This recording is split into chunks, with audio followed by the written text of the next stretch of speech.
Rock stars, Eric Andreas, your guitar sage here. Man, we are going to have a blast today. Okay, so today, three big things are going to happen, all right? Today, I'm going to be teaching you 2 easy steps in understanding how chords match and showing you how to play all those popular chords and chord progressions in any and every key, literally without having to learn dozens of new chords. Okay, we're gonna have a blast doing this. I'm gonna teach you for about an hour. We're gonna give away over $5,000 worth of goodies.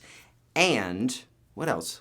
Oh, and we're gonna do a Q&A. And lately, we've been doing our Q&As for quite a while, so I'm gonna stick around for a long time with you guys, probably a few hours, if you want your questions answered.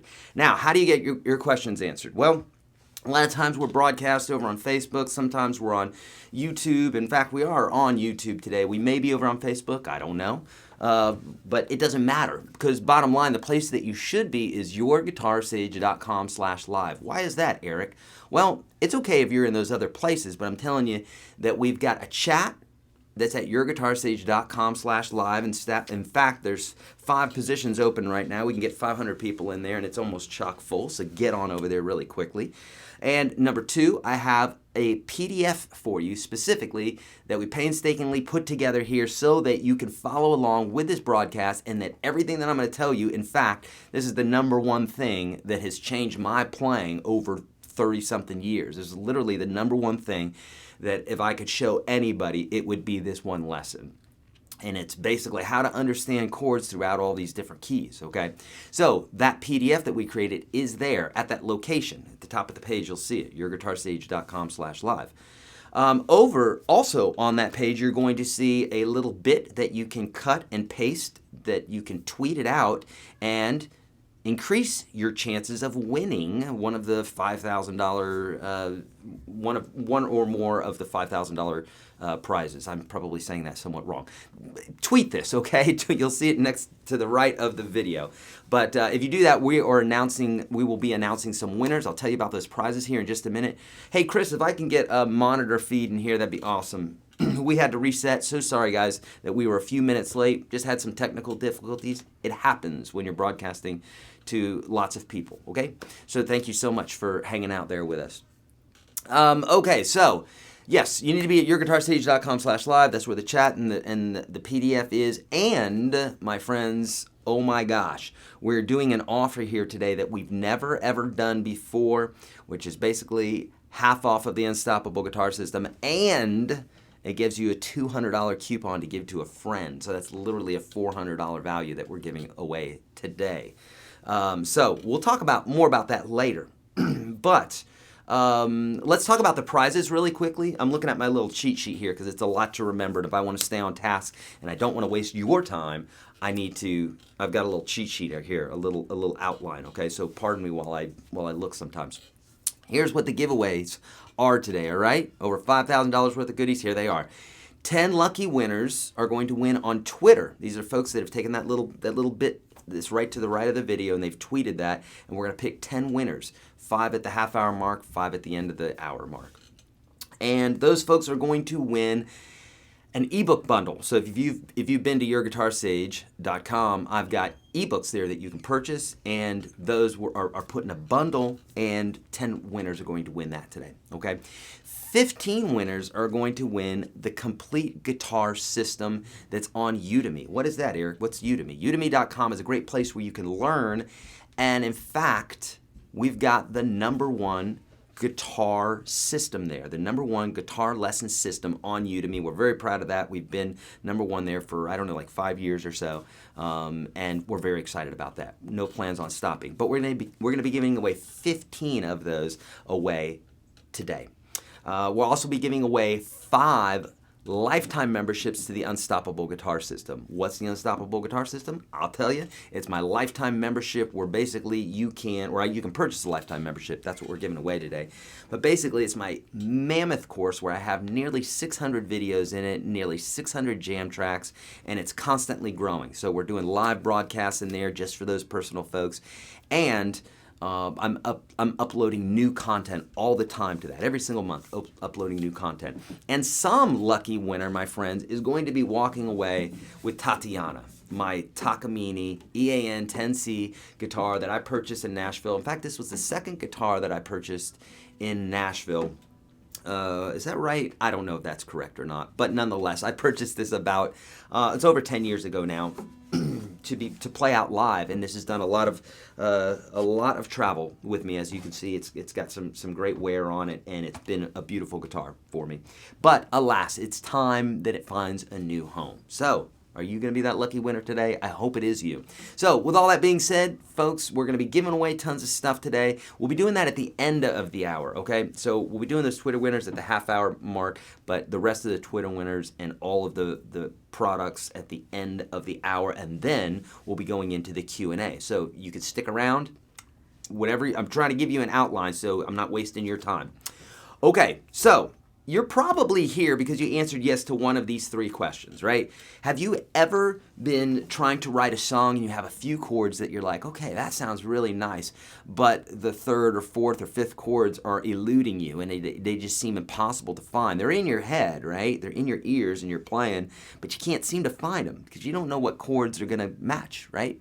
Or the same thing, but a little bit differently in where you're learning a song, okay? Maybe you have the first chord. Maybe you're watching my videos on YouTube and you've got a few chords, but then there's a chord or two that you're not able to hear, okay? If you're trying to do this by ear, this is going to massively help you learn by ear because what it does basically is instead of there being thousands of chords for you to choose from, which there are thousands of chords to choose from, what this does is it says, okay, even though there are thousands of chords, most likely, 99% chance, here are the 4 or 5 chords that you're going to be using for this song. How would you like that information? I tell you what, that absolutely revolutionized the way that I think about guitar. It's like before I had to learn every single lick, every single chord, everything by ear or by some piece of, musical literature or something like that, and it was fine. I did that, but I didn't understand how all the chords matched. This way, it's going to show you so that when you're learning a song by ear, you'll be able to know, chances are, these are the chords that are going to be in that little chord family. This is a formula, okay? I'm telling you, everything's a formula. If you know the formula, if you know the tricks, you're going to be successful, okay? So I'm going to show you how to do this. Or, lastly, have the other yes was, have you ever wanted to know all the chord families in all keys? I'm going to show you how to do that today. I'm going to show you an easy way to do that without having to learn dozens of new chords or even a new chord. It's literally I'm just going to be able to show you this in any key. Stick with me. I promise you, this is going to be fun. Okay, sound good to you? All right, let's get into it without further ado. Am I on time? I think I am. I don't know why I'm a weirdo like that. I like to be on time. I'm kind of a nerd. All right. Hey, for those folks that haven't already, we've got like 7 positions over at YourGuitarSage.com/live. So head on over there and let's get going. All right. So the first thing is I have this PDF that I created for you, right? Now I might be referring to it here throughout. I definitely will be, so you know where to look. You can have this open now. You don't have to. If you want to open it in another screen, would be helpful. But if you don't, it's okay. You can always come back to it.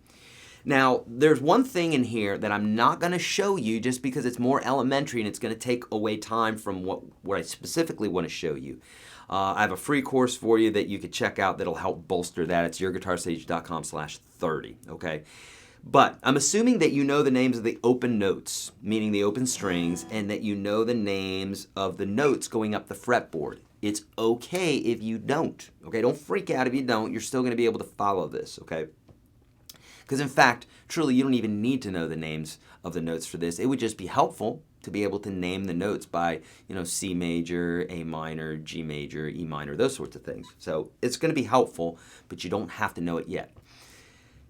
All right, so with that being said, I'm not going to show you that, but what we are going to jump straight to is we're going to jump straight to the part of the PDF, and I'm going to look here really quickly to see what page this is on. This is on page 6, I believe. The pages are not numbered, unfortunately, but that's okay. We'll do that next time.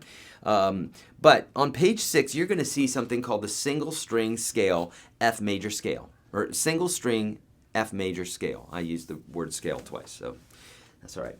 Sue me. Here we go. All right, now I'm going to show you how to do this. You don't necessarily have to be looking at this right now. I'm just going to show you how to do it right here.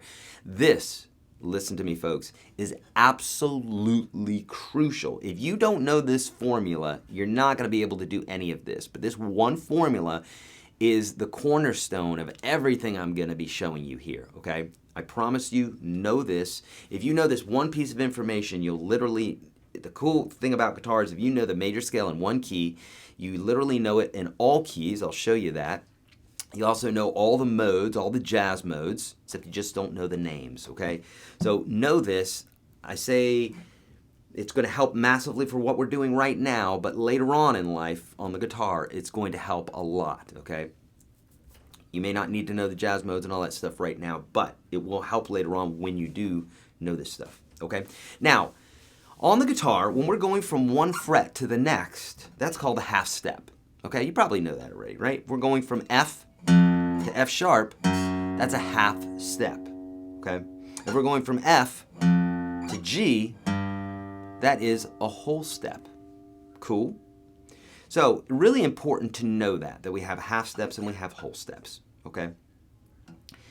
Now, if we understand that there's a formula for the major scale that says whole step, half step, whole step, whole step, whole step, half step. If we just remember this, and I have this in the PDF for you, so you don't have to memorize it. If you want to write it down right now, that's great. The more you write down, the more you're going to remember this stuff. So whole, half, whole, half. Or, in short, WWH, WWWH. Now, what does that mean? I'm going to show you. Here we go. So let's say we take this F, this is in the PDF too, right? This is the F on the D string. So we have D, D sharp, E, F. You don't have to know how we got there. That's okay. Just trust me that the third fret of the fourth string is an F. Third fret, fourth string is an F. And we're counting 4 from the bottom, 4 strings from the bottom. So here's our F. Now, we said whole, half, whole, half. Well, here we go. Here's what we do. We play our first note. We say whole step as we're moving the note. Don't say it as you play the note, because we haven't moved yet. Okay? The wholes and half steps are distances between notes. So you have to be moving when you say them. This is not whole step. That's just a note. Okay? So this is the first note. But when we move it, we say whole step, half step, whole step, whole step, whole step, half step. Okay, I'm going to do that again. So remember, half step is the distance between one fret and the next, and a whole step is 2 halves put together, so 2 frets. Okay, all right? So here we go. Here's our F. All right? Now, whole, half is the first part. So we're going to play our first note. We're going to move a whole step, move another whole step, move a half step, and then whole, half. So here we go. Whole, half. Now for some of you, you're just brand new, you're not even able to do this fast. It's okay. As long as you intellectually understand this, then after the broadcast you can do this, okay? Just understand that there definitely is this pattern. Hey Chris, I still don't have a monitor in here too. If you're able to bring that up where I can see what's going on, that'd be great. Thank you, bud. If you're able to do that. Okay, so we've got that little formula right there, right? Thank you, sir. So we got whole step.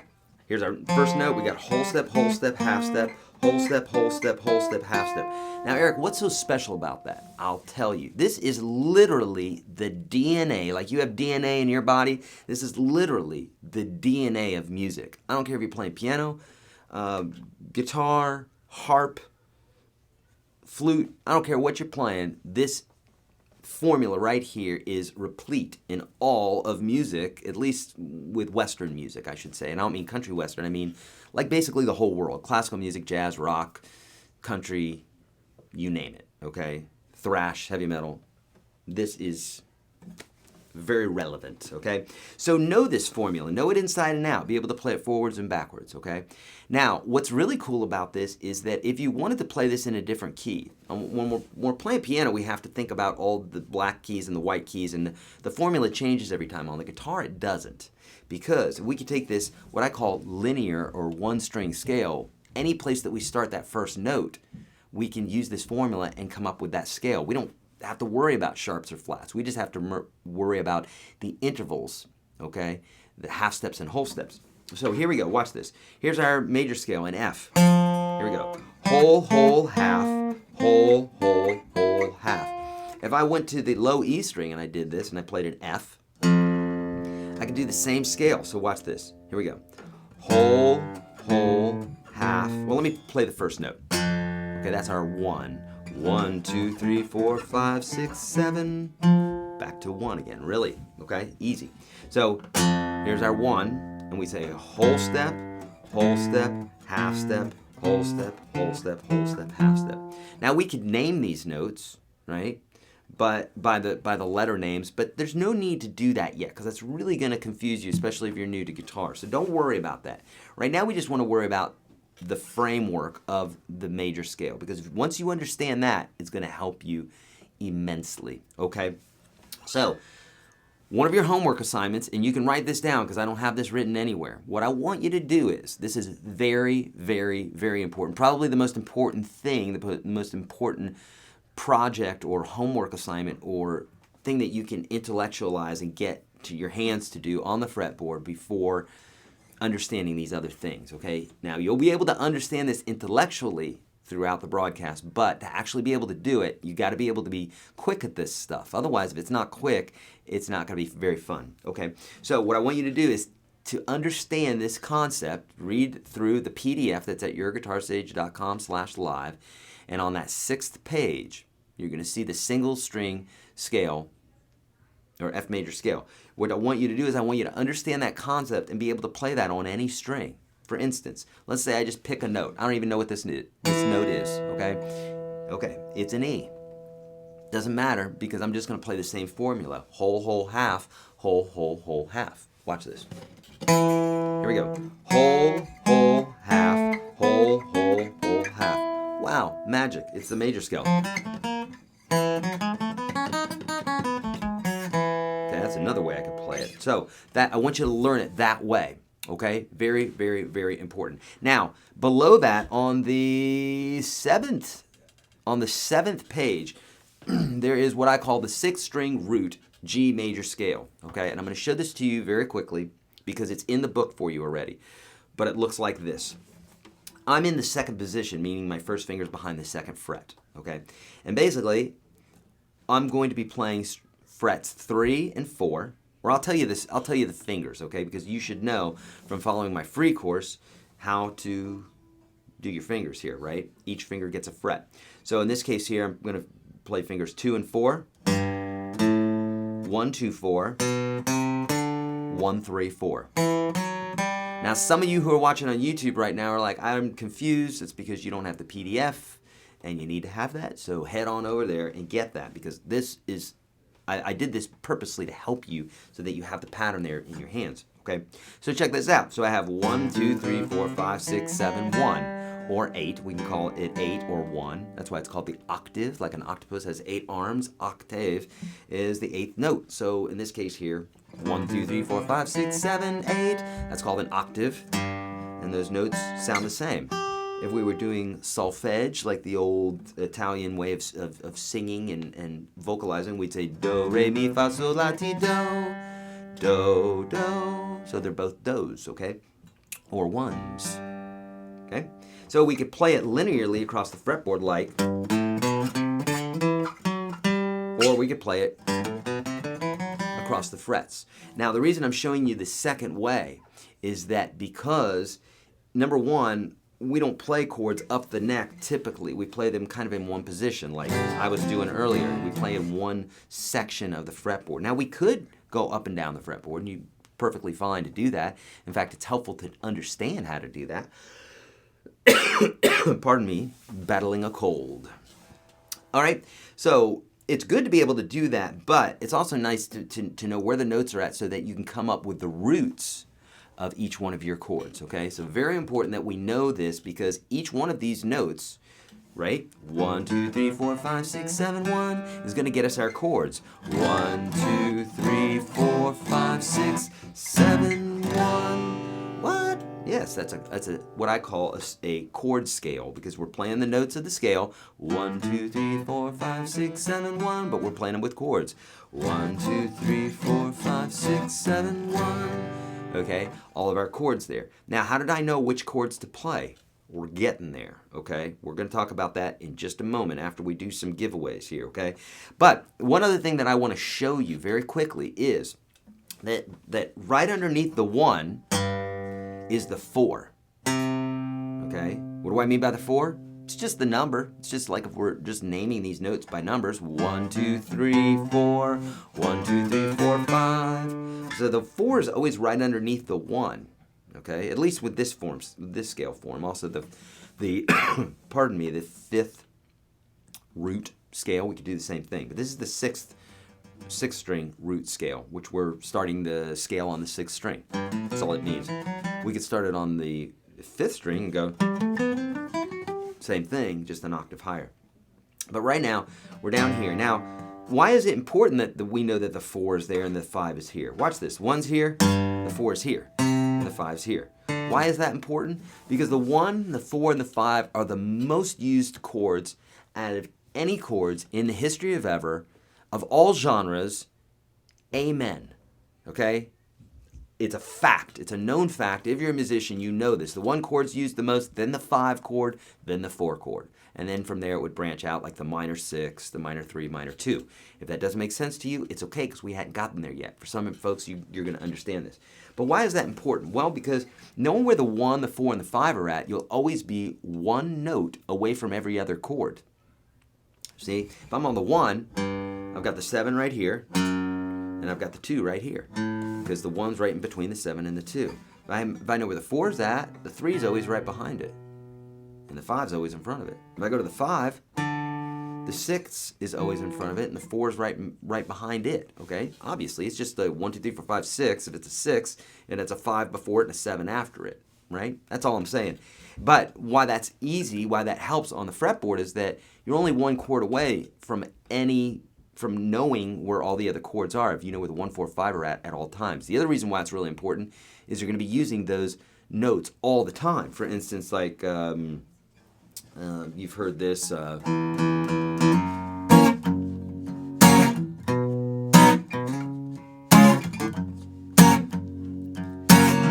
right?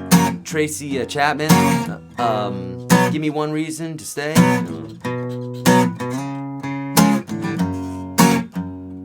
This is all 1, 4, 5. It's a blues chord progression. It's called the 12-bar blues. It's probably the most used chord progression of all times. And it uses 1, 4, 5. So do many, many, many, many, many other songs that you love. You don't know this because you don't know the code behind it. Some of you do. This is what I'm teaching you today, though. Okay, so if you don't know it, you're going to know it by the end of today. We're going to talk more about that 1, 4, 5 in just a minute. But let's do some Twitter winners. Huh? How about that? All right. Pardon me. I've got the croup, sounds like. All right, so here we go. Before we get to the winners, I want to direct you guys, because we've got folks coming in and out of these broadcasts all the time, right? We got folks all over the world tuning in here. In fact, I bet you if I go over to the chat right now, it's going to be chock full. And that would mean, yeah, we got 497 people in the chat. Hey, friends, that means there's three positions open, 4 positions open now. So if you're on YouTube, head over to YourGuitarSage.com/live. Once you're in the chat, you're in it until you leave, right? And then you'll be able to ask me questions. So secure your spot. Go over there right now, okay? All right. So here we go. Before we get to these winners, let me tell you about a couple things you need to know about at YourGuitarSage.com/live. The reason why you're going there, 3 reasons. Number 1, get in the chat. Number 2, download the PDF, because the PDF directly helps in what we're talking about today. It's literally like I'm writing everything out for you. I have diagrams for you. It's absolutely going to help you massively. I've got a matrix that we're going to be getting to that is going to help you literally be able to see, okay, in the key of C, what are the chords? Oh, right there. I put them right in front of you. They're color-coded. You can't mess up. If you say in the key of G, what are the chords? Boom, there they are. So when you're learning a song in the key of G or C or E minor or whatever, you've got the chords right there. You've got a little cheat sheet. With that being said, You ready for this? With that being said, at the end of this broadcast, you won't even need the cheat sheet because I'm going to teach you how to do this because it's simple. It's so simple, a baby can do it. If I can do it, you can do it. Trust me, okay? Okay, so make sure you go there. What's the third reason? The third reason is we're literally knocking $200 off of the Unstoppable Guitar System today. So if you've ever thought about getting in the program, my friends, today is your day to do that. Not only, so we've never done this before. We've done the half off before, but we've never done this where we're not only giving you $200 off, but also we will email you a coupon code for another $200 off for your friend or family member. So if it's a birthday coming up or whatever, you know, Christmas in July, that's still far off, but you know what I'm saying? Like you've got something to give a friend. So how about that? Super cool. What about the Unstoppable Guitar System? Well, again, it's nearly 600 of my videos, constantly putting new videos in there, nearly 600 jam tracks. It's a very intimate setting. And my gosh, friends, if you're looking to learn to play guitar, that's where you need to go because I've only been doing this for like 30-something years. I've created a program that's step-by-step. You can't mess up. That's why it's called Unstoppable Guitar System. Okay, what else? Oh, and by the way, at $200 off, that's 36 cents a lesson. Let me say that again. 36 cents a lesson. What does that matter to me, Eric? Well, here's why. I literally have people email me daily about coming to visit me here in Nashville. And they say, Eric, I want to take a 1-hour guitar lesson from you. 1-hour guitar lesson for me costs $100. I know, sounds expensive, but it's because I'm very busy doing other things, especially online teaching. So that's what my one-on-one price is if you want to come see me. It's the same information that if you were sitting right in front of me in the same studio with the same guy and the same glasses and the same guitar, sitting in the same seat, I'm going to be teaching you the same things.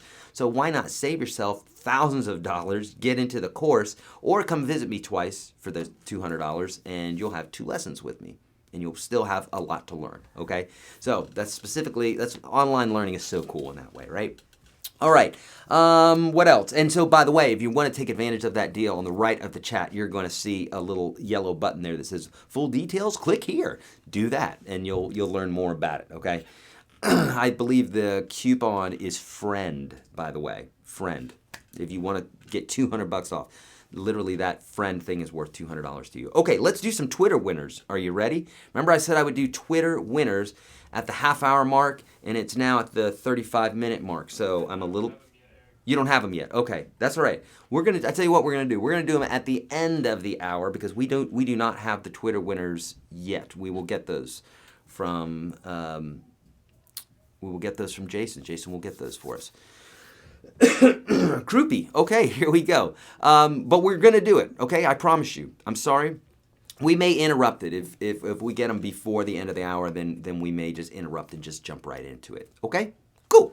All right. We got one more person left at YourGuitarSage.com/live. Jump in the live broadcast now. Here we go. This is where the rubber meets the road, my friends, and this is where it gets super, super duper fun. In fact, this one thing that I'm about to show you here, diatonic chords, this absolutely blew my mind. I learned this in college. Okay, I had spent thousands of dollars with guitar teachers, read books, had a million books, magazines, spent a lot of money, which is fine. I learned a lot of stuff.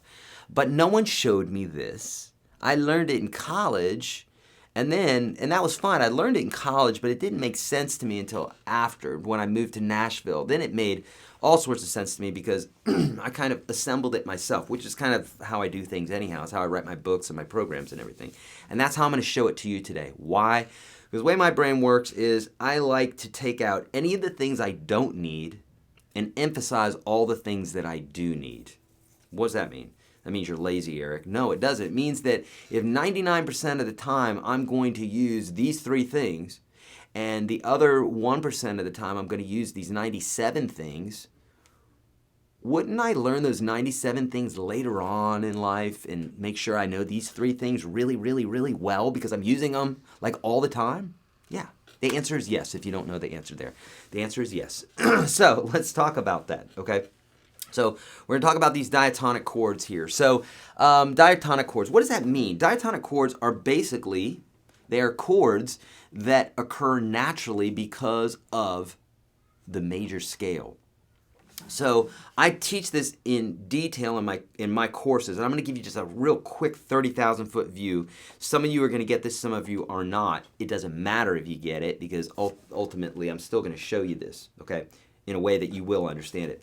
So if we take a note in the scale, we take the 1, and we want to create a 1 chord, okay? What is the chord that's represented by the 1? Then what we do is we take the 1, we skip a note and we play the 3, we skip a note and we play the 5, and we play those 3 notes together. That's known as a major triad. You might have heard something like this before. A chord is 3 or more notes played at the same time, right? Right, I see you shaking your heads. So yes, that is true, right? Now if we go to the 2, and we do the same thing. We play the 2, we skip a note and we play the 4, skip a note and play the 6. Now we got 2, 4, 6. It creates a minor chord. And then if we go to the 3, I won't do this for every chord, I'm just doing it for a few. We go to the 3 and we play the 3, skip the 4 and play a 5, skip the 6 and play a 7. Now we have 3, 5, 7. We have another minor chord. Well, if we did this across all 7 notes, we would get major, minor, minor, major, major, minor, diminished, and major again. Okay, now I'm playing triads, so 3 notes per string. I do this a lot in my courses so that you can see it conceptually and it'll make sense to you. Okay. Now again, you don't have to understand that. If you don't understand it though, then you have to trust me. You got to do one or the other. You either got to know this stuff or you just got to trust me. Ultimately, I'd love for you to try what I'm saying and test me, because you don't want to just listen to what people say. You want to test it and make sure it's true. But when it comes to things like math and music theory, it's relatively black and white. There's no, you know what I mean? Every now and then you can get into an area, but like high advanced stuff where people call a chord one thing and somebody else calls it something else. But bottom line, for this sort of thing, it's very simple. It's very cut and dry. So with that being said, okay, our chords in every single major key go like this. Are you ready? It's a 1 major, a 2 minor, a 3 minor, a 4 major, a 5 major, a 6 minor, and a 7 diminished. Now we're not going to talk about the 7 diminished. I just did. And a 1 major again. We're not going to talk about the 7 diminished because you're just not going to use it hardly ever. Okay? And again, what I'm trying to do is present this to you so you understand it, so that you can go and take this and immediately start writing songs, learning songs, and you've got all the tools there. But the diminished chord is just more information that's gonna trip you up right now. Okay? So with that being said, this color matrix is in the free PDF that's at YourGuitarSage.com/live. So make sure you download that and save it and look at it either now or later, okay? Now what you're gonna notice is the major chords are green, okay? So on the left, you're gonna see like key of A, key of B, key of C, key of D, et cetera, going down, right? I don't have the sharp keys in there purposefully. Again, try to make it simple for you. So we got the basic open keys in there.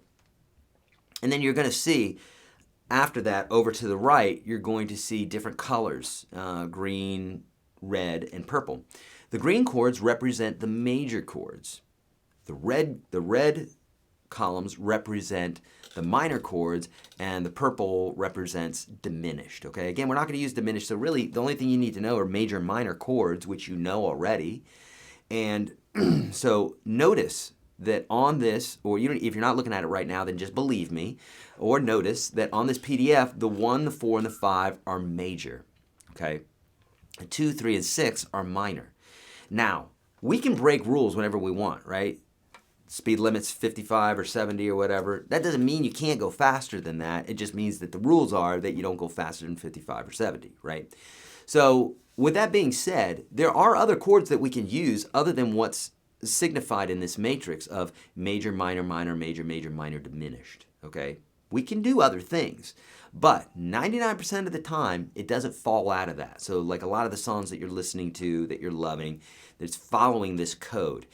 If not all the chords in the song are, the majority of them, Okay, maybe one chord every now and then is going to change. And again, that's just like the artist saying, instead of green grass today, I want to draw purple grass. That's all it is. It's just artistic.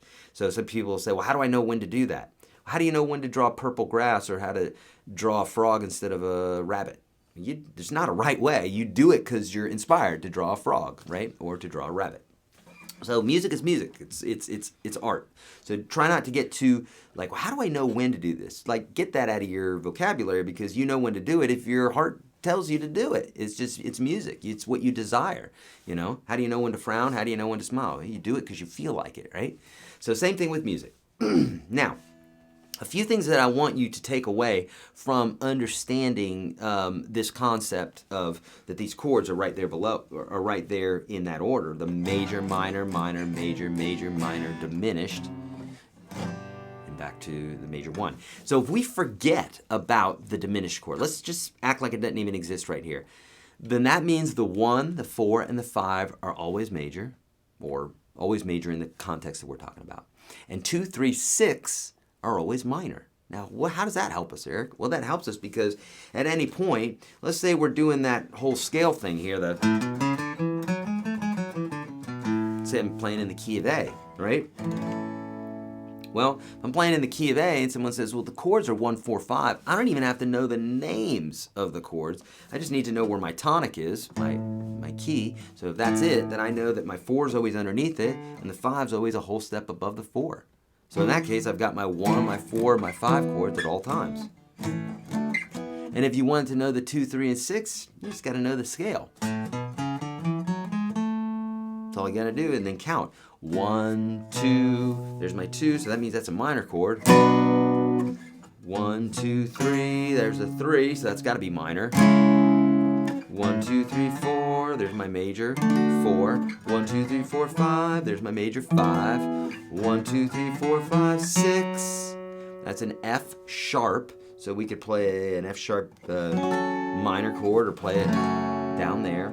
1, 2, 3, 1, 2, 3, 4, 5, 6, 7. Well, we're not playing the 7. We said we're not going to do that, right? We just need 1 through 6. If you know this, you literally, the chords that are playing on the radio or the MP3 or whatever it is that you're listening to is literally going to 99% of the chords are going to be that 1 through 6, either major or minor. Now, something else I want you to walk away with. We always know where the 1, 4, 5 is at. I wrote these down earlier. Oh yeah, here's a ninja thing, a ninja trick that I learned myself. No one ever showed me this, and I think it's pretty magnificent. I don't know why it's not taught in any books. It's crazy because it was a revelation to me that was like, what? So here's the deal. Check this out. If you're talking about these diatonic chords like this works for any instrument. It doesn't matter. But on the guitar, it's really exceptionally helpful. If you have a major chord, okay, if you want to know where the other minor chords are, you can know either, number one, you can play your scale, right? You can know that. Or if you always want to know where another minor or major chord is, you can use this rule. Now listen to this. I'm going to have to say it a couple times because it's so simple. You're going to say that surely he's got that wrong. Check it out. Anytime you're playing a major chord, if you go 3 half steps below it, that note can be made a minor chord. I'll show you some demonstrations of this in a moment. I'll say it again. Any major chord that you're at, if you go 3 half steps below it and then form a minor chord on that particular note, that chord will be minor. It will be one of those 2, 3s, or 6s. Okay? Conversely, you could, if any minor chord that you're at, if you went 3 half steps up from that, you're going to find a major chord there. Every single time, in every single key, on every single instrument, since the beginning of time to the end of time, until we're dust and dust particles and star particles. Amen. Okay? Listen to what I'm saying. It's 100% true. I'll show you. Watch this. Here's a G chord, right? Watch this. So this is the test. So remember we said the chords were 1 major, 2 minor, 3 minor, 4 major, 5 major, 6 minor, and then the 7 we're not even going to talk about, right? So we have major, minor, minor, major, major, minor. Okay, and back to the 1 again. So watch this. Here's a G major. 3 half steps below it. 1, 1, 2, 3 is an E minor.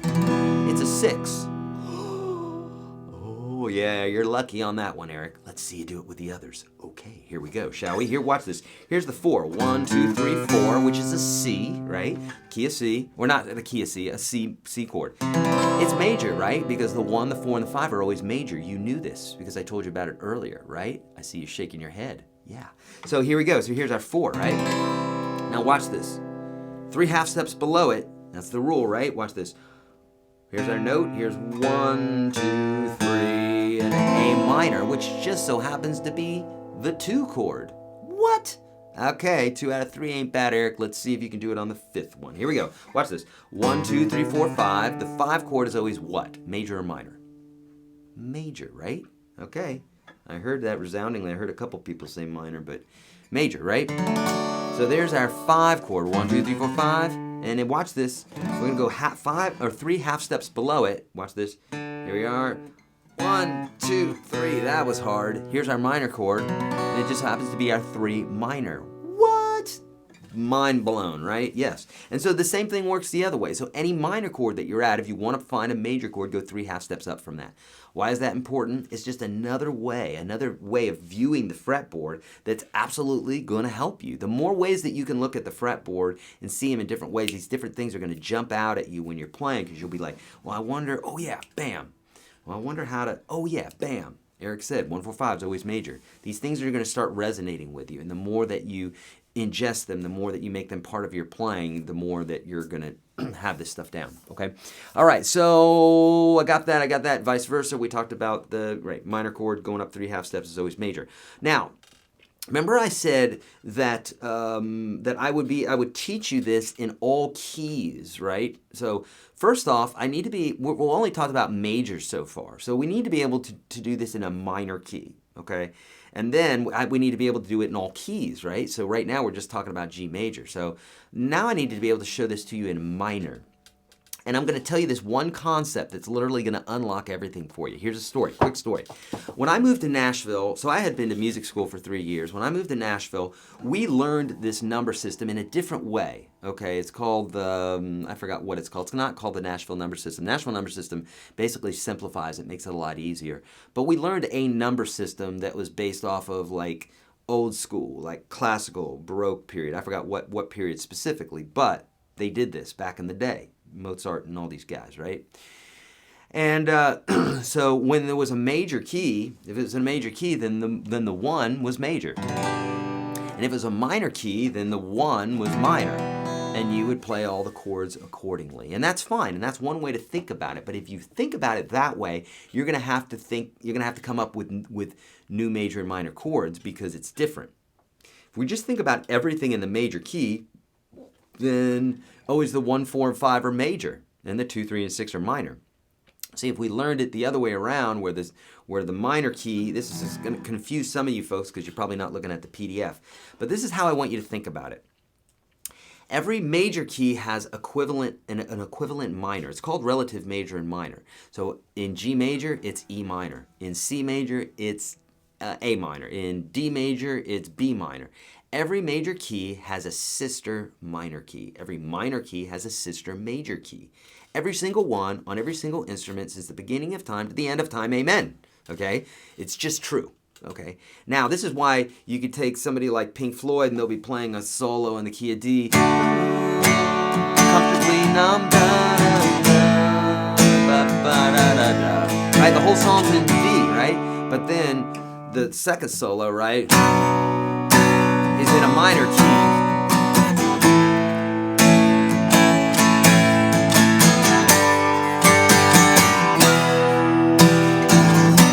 Right? Now, so the first one's in D major, the second one's in B minor. Ooh, look at that, right? Remember I just said D major and B minor are the same keys, but they're sisters of each other? Basically what that means is they share the same exact set of notes, 7 different notes, and the same exact chords, okay? Now, some of this is going over your head. I know it's a lot of information. That's why you got to have that PDF, okay?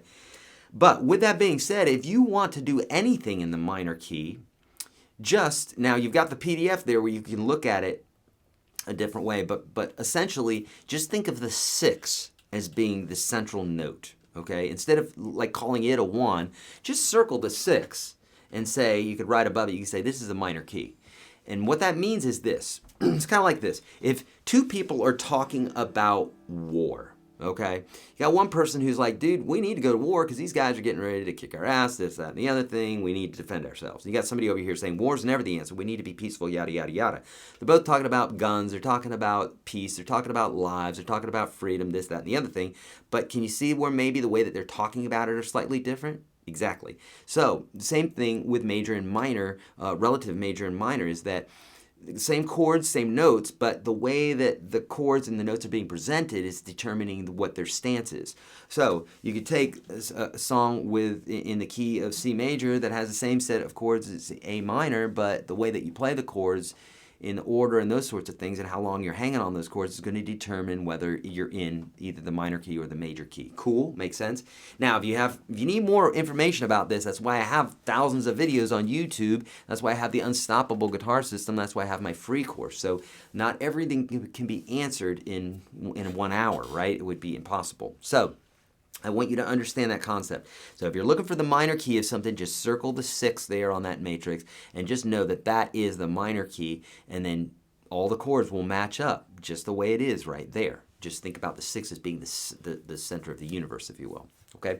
All right. Now, I'm 4 minutes behind, but here we go. Now, I promised you that, I need this capo here, my floating capo.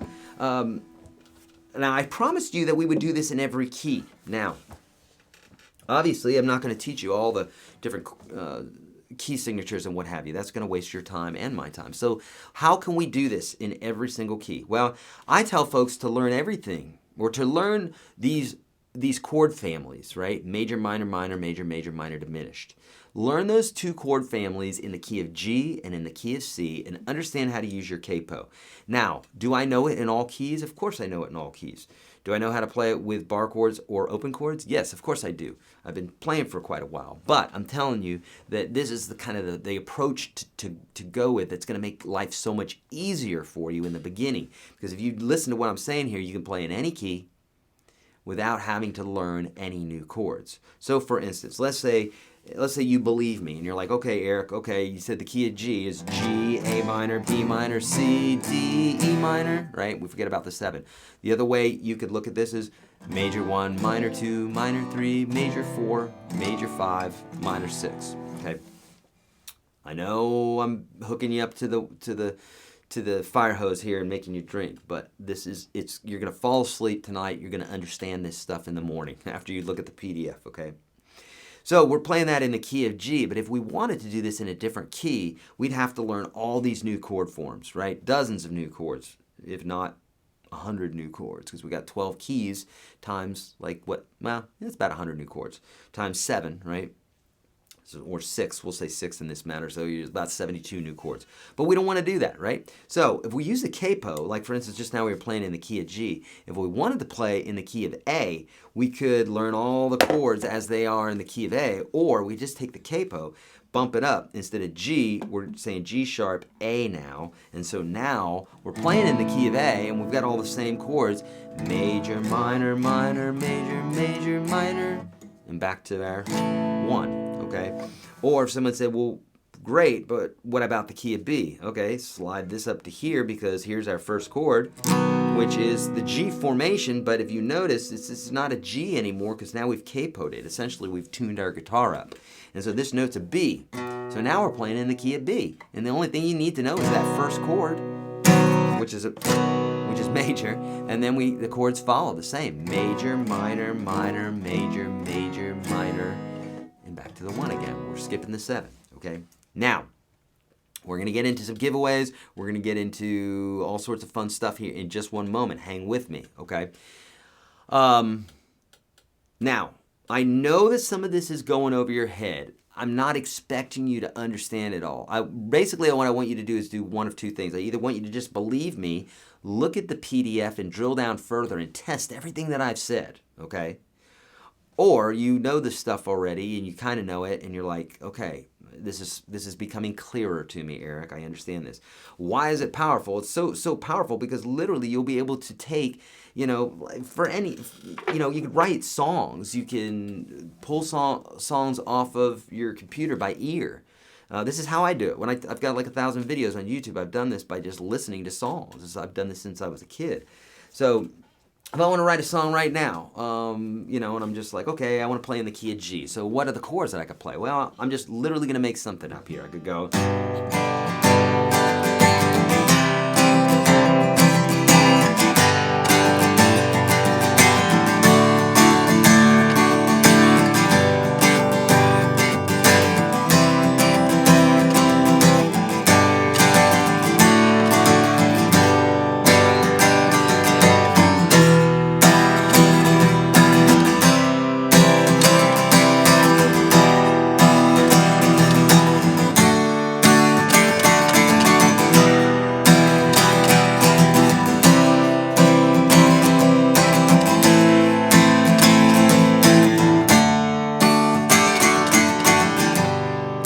I literally made that up off the cuff, right?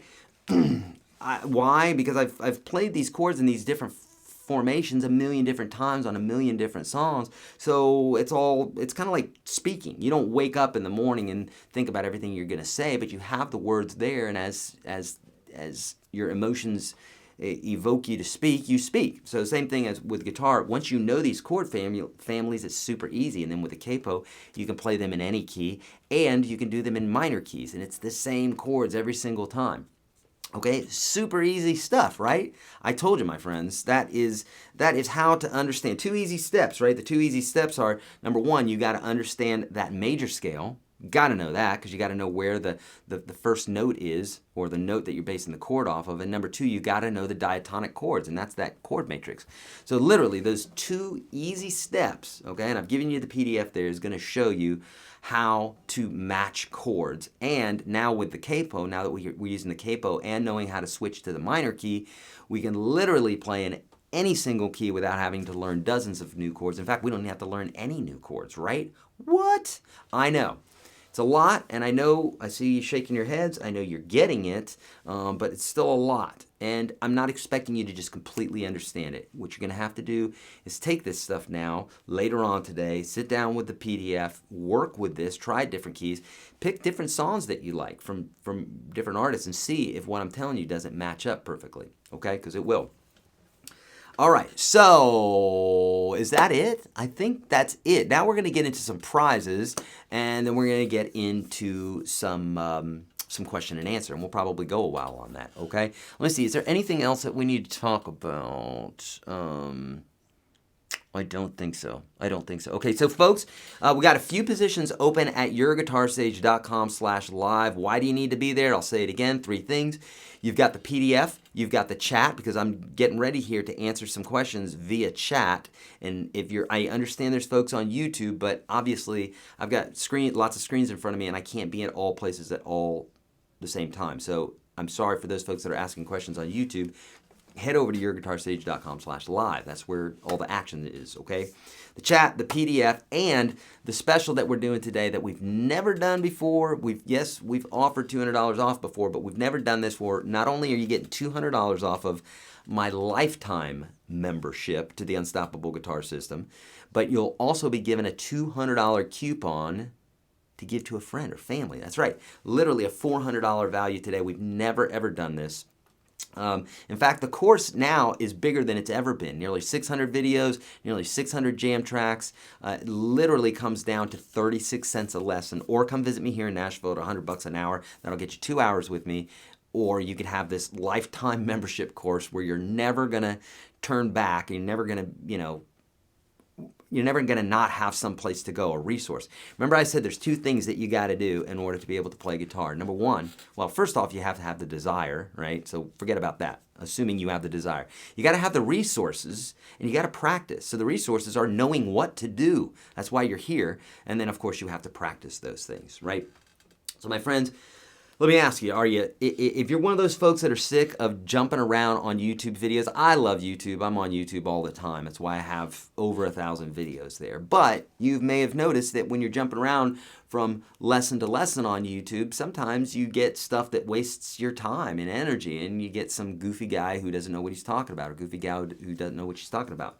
So, my friends, if you're tired of this, say yeah. Right? If you're tired of it, then I've got the solution for you. If you're tired of wasting time, if you're tired of wasting energy, I've got this course for you. Okay, and on YourGuitarSage.com/live, you'll see a button over to your, is that right? I don't even know. I think it's this, I don't know. Everything's backwards here. It's over to the right of the chat. So click that, you'll be able to take advantage of this. Okay, here we go. Let's do some winners. Chris, are we ready for winners? Yay! All right, let's do some winners. Okay, so first off, we're going to do 10 Twitter winners. Okay, and these are folks, now, for folks that don't know about this, you'll know it for next time at YourGuitarSage.com/live. This is where we always do our sign-ups for these broadcasts, and typically we'll have some other instructions. So to the right of the video, you're going to see a little thing that says, tweet this short message, and that's what folks are tweeting. And when they do that, we pick winners, so 10 winners, okay? And 10 winners are going to win the ebook bundle that I'm giving away. 3 books, okay? It's a value of like $21, I believe, is what we sell it for. And we're going to be giving 10 of those away. We're going to be giving 15 of my complete guitar system away, which is the #1 guitar course at udemy.com. And there are, I don't know how many people are signed up at Udemy, millions probably now. But nonetheless, we're giving 15 of those away. We're giving 5 lifetime memberships to my Unstoppable Guitar System. I've talked about it here today. And some lucky winner is going to go away with Tatiana, my Takamine EAN 10C, along with a hard shell case and t-shirts and stickers and picks and capo tuner, also anything I can pack into that thing you're going to get. I'm going to go around the office and just see stuff that I have here that are from our vendors, our sponsors, and stuff like that, and just stuff it full of good stuff. So some winner's going to walk away with that. Okay, cool? Yeah, all right, let's do some winners. Now, I'm not going to be able to pronounce all of these. I'll try, but here we go. Let's do it. Chris, let's start with those 10 Twitter winners that are going to win the ebook bundles, and you can see them. I can't even read these on the screen, so there you go. They're too small for me to see, so I'm not even going to attempt to read them. Oh, thanks, Chris. He's so good. Okay, Bob D, congratulations, my friend. Again, these are winning the ebooks. Okay, you can keep them scrolling, brother. How many winners is that in total? 15, 25, 20... 26, right? PC Legal. Oh, I've seen PC Legal a lot on my Twitter feed. Yay, I'm so glad, my friend. You get to win. Russell Tupek, and I see Russell all the time as well. Yay, I love this. Some friends that I know. Tano, I don't know Tano, but hello, my friend. Glad you won. Again, I will try to pronounce these, but Thomas Larson, I've seen Thomas. What's up, brother? Congrats. Vortex wins. This is for the ebook bundle. Congrats, my friend. Carl May. And Paul. Just Paul. That's it. Just Paul. Paul, congrats, my friend. Chris, I think that's Belt or B8, something like that. Nice. If you guys don't, Jared Miles, if you guys don't know of these ebooks and you want to get one, well, there's a free one at YourGuitarSage.com. You can check that out. But these are the others, okay? These are complete, these are full, these are like on blues, advanced, other stuff. Ukulele, I think, is even one of them. I think? I don't know. I don't even know anymore what I've written. I've written some things. Okay, congrats on those friends. So we had 10 Twitter winners. Let's do, Chris, if you're ready, let's do the 15 Udemy course winners. This is the complete guitar system, friends. If you go to udemy.com, the #1 guitar course there is my guitar course. It's called the Complete Guitar System. These are valued at $150 a piece. So let's do that. I see Robert just said he won. And I won't even pronounce these. So Joseph Pearl, I'll slaughter these, okay? And we're going to get in contact with you, okay? Otizen2, okay? Sail Dad. Obviously a sailor. Trixie Mixie, 94. I love that. Trixie Mixie. Eddie Burgos, 65. Bob Choop. Kyra Hockey Specific. I love the names. Obviously, these are emails, and we're coming up the rest, so you can't spam them. T.W. Stroud, David Willman, and we're going to get in contact with you, okay? M61 Wright. Since we have your email, we will get. These are folks that registered before. Cubicle Joe. Andros Straka. C.R. Martin, 1. I feel like I've seen him. C.R. Martin, I feel like I've seen that guy. All right, Shelton US. All right, there you go. 15 winners, $150 course, the complete guitar system at Udemy. Now, we're moving on up to the, what do they call that? The grand prize, but then there's before that. Anyhow, we're moving on up. Here we go. 5 lifetime winners for the Unstoppable Guitar System. Here we go. Light Speed. Congratulations. Number 1, this is a $400 course, friends. Each one of these you see is a $400 course. Sunny Day Knit. Wahoo. Sunny Day Knit is jumping around right now. The band. Come over and watch the band. We're playing tonight, you know. Bob Tan 407. Congrats. And D. Walt IG. Nice. I'm sure we're going to see those winners jumping up there in the Twitter, or in our feed there over at YourGuitarSage.com/live. If you're there on YouTube still, there's like 6 positions over at YourGuitarSage.com/live. Some people jumped out to go pee. It's your time to take their spot. So your questions get answered here right after we announce the Takamine winner. Again, friends, this Takamine guitar, I think I bought it for $800 back in the day, but I'm loading the case up full of other stuff as well, probably at least $100 worth of great stuff. So, my friends, the winner of Tatiana, my Takamine EA10C is, here we go, Remarket 99. So Remarket 99, you know who you are. Now you can't go out and grab this email address because we know who you are. If it's remarket@gmail or remarket@yahoo, we know who you are, and we're going to contact you. Okay. So my friends, congratulations to all the winners there. Yay! So fun. We will contact you. You don't have to contact us, okay? Because we have your emails, right? Except for the Twitter winners. We will reach out to you in some way, okay? We have a method for doing that, but nonetheless, we're going to be in contact with you, okay? Rock on, my friends. Okay, let's get to some questions. And in the meanwhile, friends, while we're doing the questions, for those folks that are on YouTube, head over to YourGuitarSage.com/live. I know I say it all the time, but it's important because I'm not going to see your questions over on YouTube in that feed, okay? Because I just can't. This is where we're looking right now. And that's where you're going to get the PDF and the $200 off. You'll see the yellow button right next to it, and right next to the feed. And you'll be able to give $200 coupon to your friend for a limited time. Okay? All right, let's get to some questions. If you have any questions, now is the time to let them fly, my friends. And I do not have my my pedal board or my electric setup today, okay? Now, friends, if you do put a question up, please put a question mark, okay? And for those folks that don't have a question, maybe slow down a little bit right now because I really want to get to questions instead. So I appreciate all the congrats and all that good stuff, but maybe hold off for a little bit because this chat feed moves very, very, very quickly, you know? All right, Jude is saying, Eric, I know that if you add some notes to a chord, you can noodle or have a 2 chord or 7 or an add 2. I thought some additions would be possible given the scales. Do you have a PDF that shows the additional chords that are possible for different positions on the Nashville number system? Jude, I don't have that for you today. No, I do not. Now, I teach that in other lessons on YouTube. You could type in Your Guitar Sage embellishment or type in Your GuitarSage chords because that is where, thank you, because that is where you need to find that, okay? But I definitely have all of that. Okay, friends, right now, if you haven't already, make sure you go to YourGuitarSage.com slash UGS 200. That will get you directly to the place where you're going to get $200 off today. Literally half price off of the program. It's $400. We sell it for $400 all the live long day and have for quite a while now, since 2012, okay?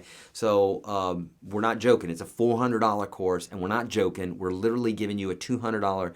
We're giving you $400 today. We're giving you $200 off your purchase, and then $200 off a coupon code that will be sent to you so that you can give that to a friend. But obviously, we're not going to send that to you unless you get in on the program. And here's the deal. It's $200 off if you sign up for the lifetime membership, okay? All right, great. Make sure you do that, my friends. Do you think learning a simple song is good for training chord transition and strumming patterns? By all means, Nathan, or Nation Z. By all means. I always say your favorite artists aren't getting on stage playing scales. They're playing songs. So learn songs and learn simple ones to start. That's better, okay? Really learned a lot today and wonder how this relates to the cages system. You're probably talking about the caged system.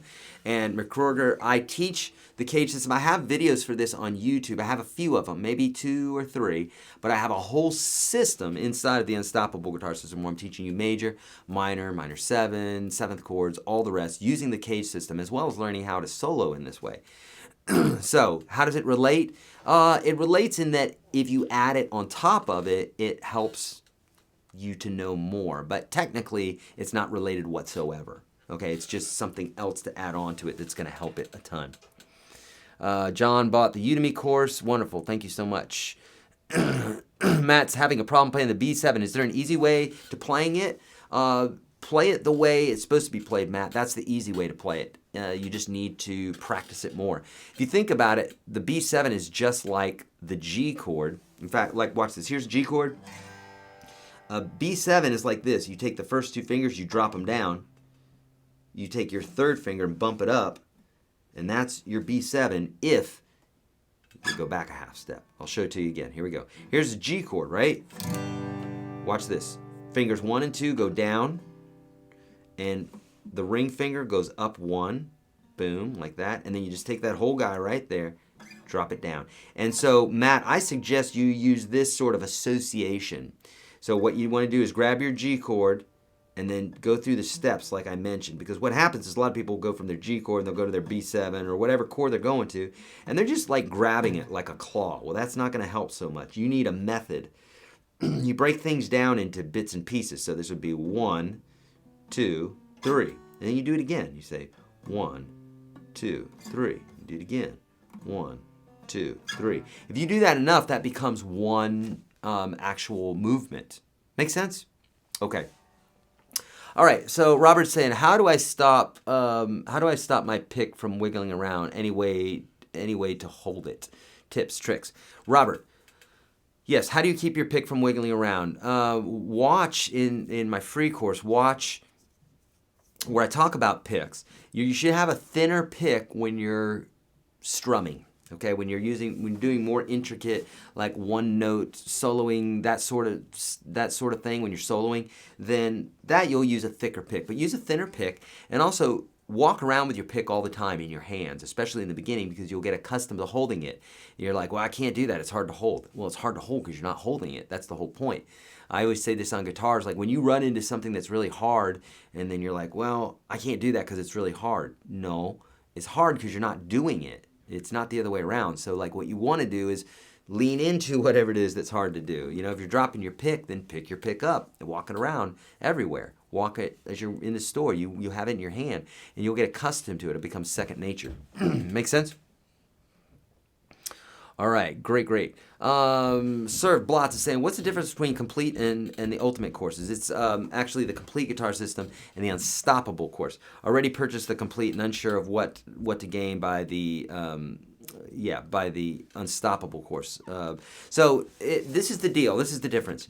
The Unstoppable Guitar System is my premium product, if you will. I upload new content, at least an hour of new material every single month to that. I also do live broadcasts specifically for just a small group of members in there, whereas I don't do that with Udemy.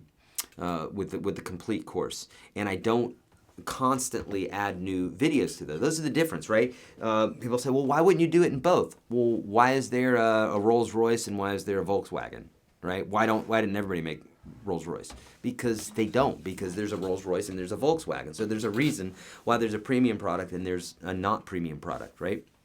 And typically things that have more in them cost a little bit more. And in this case, the Unstoppable Guitar System does cost $250 more, but in fact today it's only $50 more than that course, because we're giving you $200 off plus the $200 you'll be giving a friend. You'll literally be saving $400. Okay. All right. Great question. Do I need to super glue my pick to stop it from moving? Dear God, no. Unless you just plan on playing a lot of guitar constantly, do not super glue your pick to your hands. Plus, you'll never learn how to hold it if you do that. Should we find chords first or key first of a song? You should always find the key first, because the key determines what the chords are. Okay, you need to know what your tonal center is. So in the key of G, we had G, we knew what all our chords were. So always find out what your key is first. Now, sometimes it's the chords that tell you what the key is. So, but knowing the tonal center will help you know what the chords should be. So if you have a way of doing that first, then great. But sometimes, like when I'm listening to a song, I do it the other way around. I learn the chords first, but usually within the beginning of the song, the first, the song starts off just kind of plunking away on a G. Then chances are it's going to be in that key 99 times out of 100. So it's usually a song will start off just like a movie starts off with a scene that gets you set, right? Okay, here we are. We're watching Bridesmaids, or we're watching a horror movie or whatever. It just like kind of gets you set up to understand what movie you're watching. And songs do the same thing. It starts off typically with the very first chord of the song, which is going to be the key of the song, almost always, and the last chord of the song, almost always. Mr. Dusty Rose saying it's a powerful system. Thank you so much, my friend. I'm a beginner. Do I need to learn anything else than the 30 free course? Jason, it depends. If you're cool with just staying there and not learning anything more than those basics, that 30 free course teaches you a lot. In fact, that 30 free course teaches you way more than I learned in years of learning with my students, or with my teachers back in the day. So with that being said, do you need to learn anything else? No, you don't necessarily have to learn anything else, but as a beginner, you're gonna have a ton. You're gonna know a ton right there. Okay, so that's my answer for you. It's like, yes, you will know a ton, but if you want to learn more, obviously you want to keep going. All right, let's see. Okay, and if you would, guys, make sure you have a question mark afterwards. Okay, when performing with another acoustic, I worry about how it sounds if they play open and I play capoed. Is there a trick to that? Is there a way to do that so it sounds good? That's a great question, Antonia. And in fact, this is what I love to do. When I'm recording, especially if I'm recording acoustic instruments, what I'll do is I'll, say, and watch this. So what I'm doing here is I'm using, now where did my capo go? Oh, that's weird. It just disappeared, so I'll have to pull another out of the air. So here's the deal. I like to, oh, here it is. Is that if I'm playing, let's say a chord progression that's like G, C, D. Okay, and so let's say that other guitar player is playing this, and you're like, well, I want to play similar chords. Then what I could do is I could capo at the 5th fret and then play, or let's do this. I'll capo at the 7th fret. So now I would play as if I were playing in the key of C. So.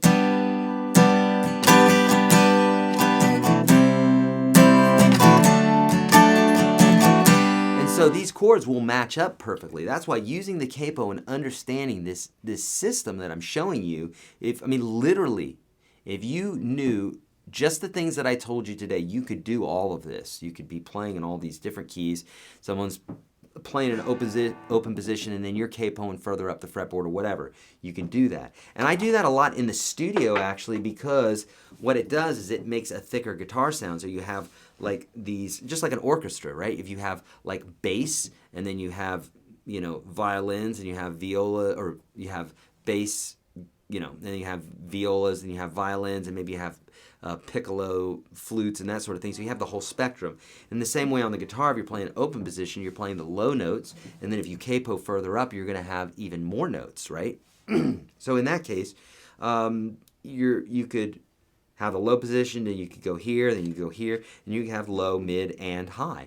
And what happens is, as you do this, even though the notes match, you're getting more of the spectrum, and so it's becoming a fuller sound. So I do this all the time in the studio.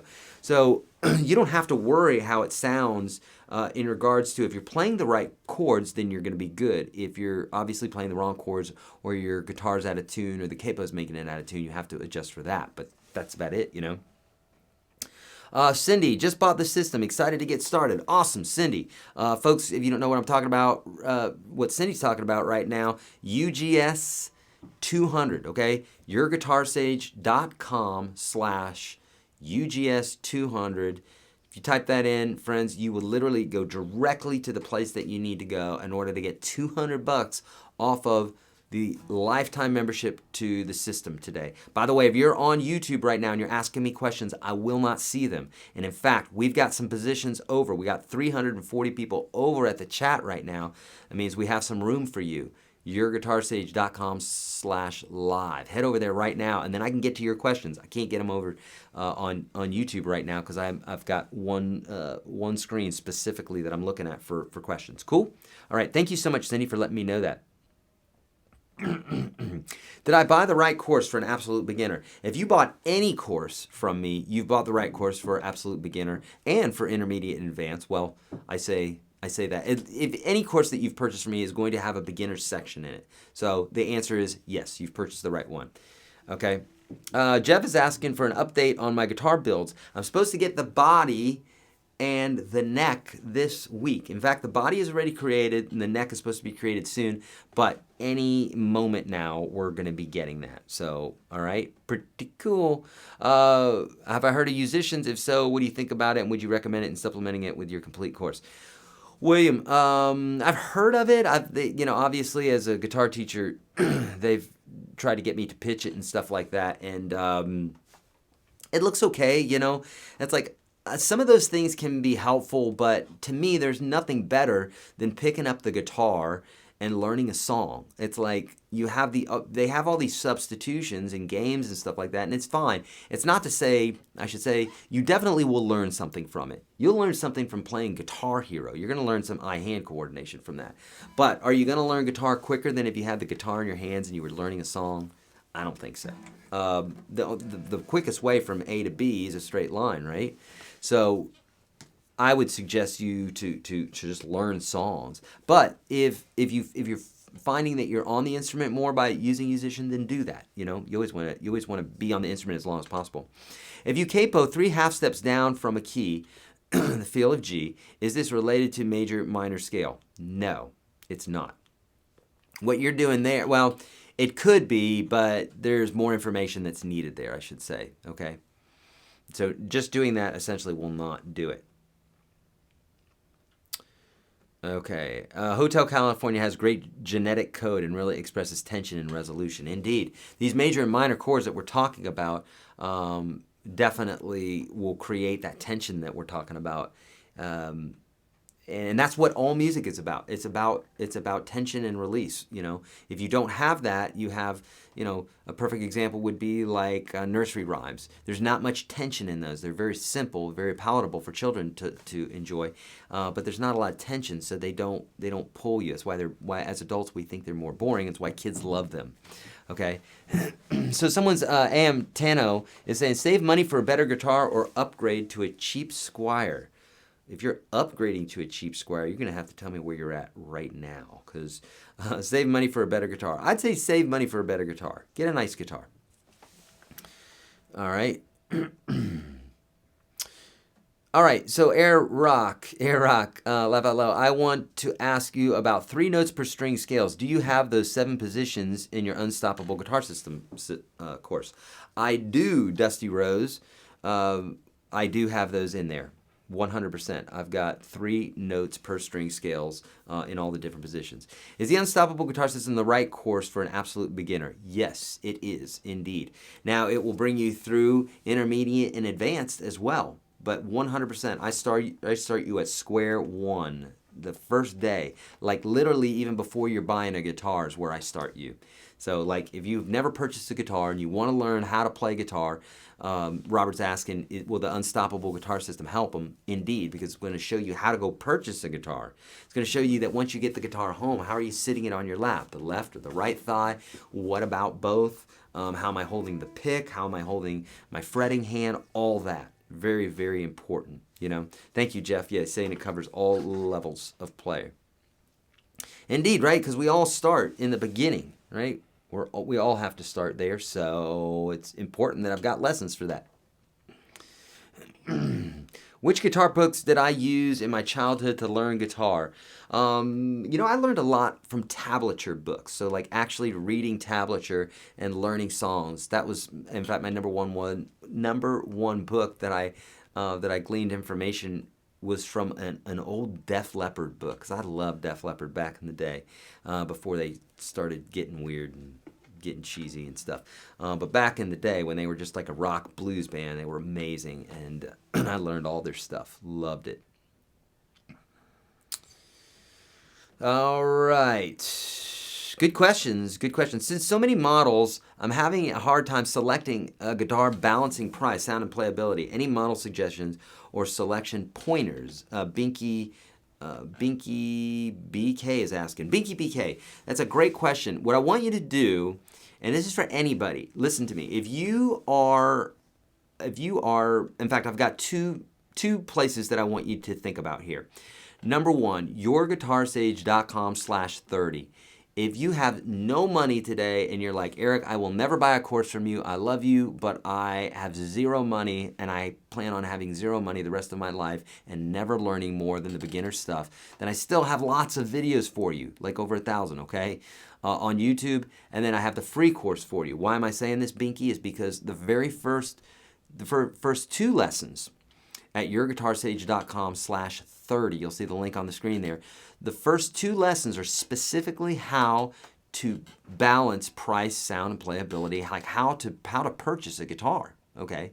Tells you exactly how to do this without having to know a lot about specifics, okay? Yeah, that's all I can say about that. Any models or suggestions? Yes. Go to YourGuitarSage.com/gear, or better yet, go to kit.com/YourGuitarSage. You see the link right on the screen there. Those are guitars, amps, pickups, or picks, all bits and pieces that I recommend. A lot of stuff that I've reviewed that I'm like, dude, this is great. Like, go and buy something else. But if you're asking me here, I'm telling you where to go and do that. All right. So, YourGuitarSage.com/gear is where to go to check that out. All right, Karen's saying, just purchase the system. How long does it take to gain access? Karen, it's immediate. So you should get an email immediately and be able to get in there right away. Robert, new member. Yeah, wahoo, Robert. Love it. Folks, if you don't know what they're talking about, over to the right of the chat at YourGuitarSage.com/live, you'll see it. You can click on that link or go straight to YourGuitarSage.com/UGS200, and that'll take you directly to the place where you can get $200 off and give a friend $200 off as a nice little gift, okay? Do you recommend, Ram is saying, do you recommend learning the pentatonic scale first? Yes, indeed. I do recommend that. That and the major scale. What kind of ratio practice to play would you recommend for beginners? Michael, if you're in the Unstoppable Guitar System, just search practice. Otherwise, if you're on YouTube, type in Your Guitar Sage practice for a very detailed ratio about that, because it's different for everybody. What's the best way to hold your guitar? I won't cover that because I cover that in the free course, okay? the best way to hold your guitar. Okay, YourGuitarSage.com/30. Any plans for fingerstyle courses or classical? Marty, all my fingerstyle stuff is inside of the Unstoppable Guitar System. And yes, I have tons of videos for that in there. Are you in there, Marty? If not, that's where you need to be. Lots and lots of exercises, lots and lots of step-by-step ways to do finger picking, including Travis picking, okay? So check that out. All right, I assume you also play piano, Eric. Question, why I strum or pick with chords and yet on piano my right hand plays better and my left hand is like a foreign thing to piano play? Elizabeth, it's just a different motion. Yes, I do play piano, but not very well. I took a few years of it in college because as a music major, that's what you do. You got to. And I love the instrument, but I can play it as well today as I could back then, which is not very.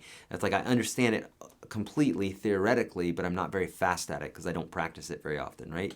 So, but here's the deal. When you walk up to a piano, I mean, a child can play a chord on a piano right away because, like, physically to play a chord, it's not that difficult. The difficulty in playing a piano comes in other things.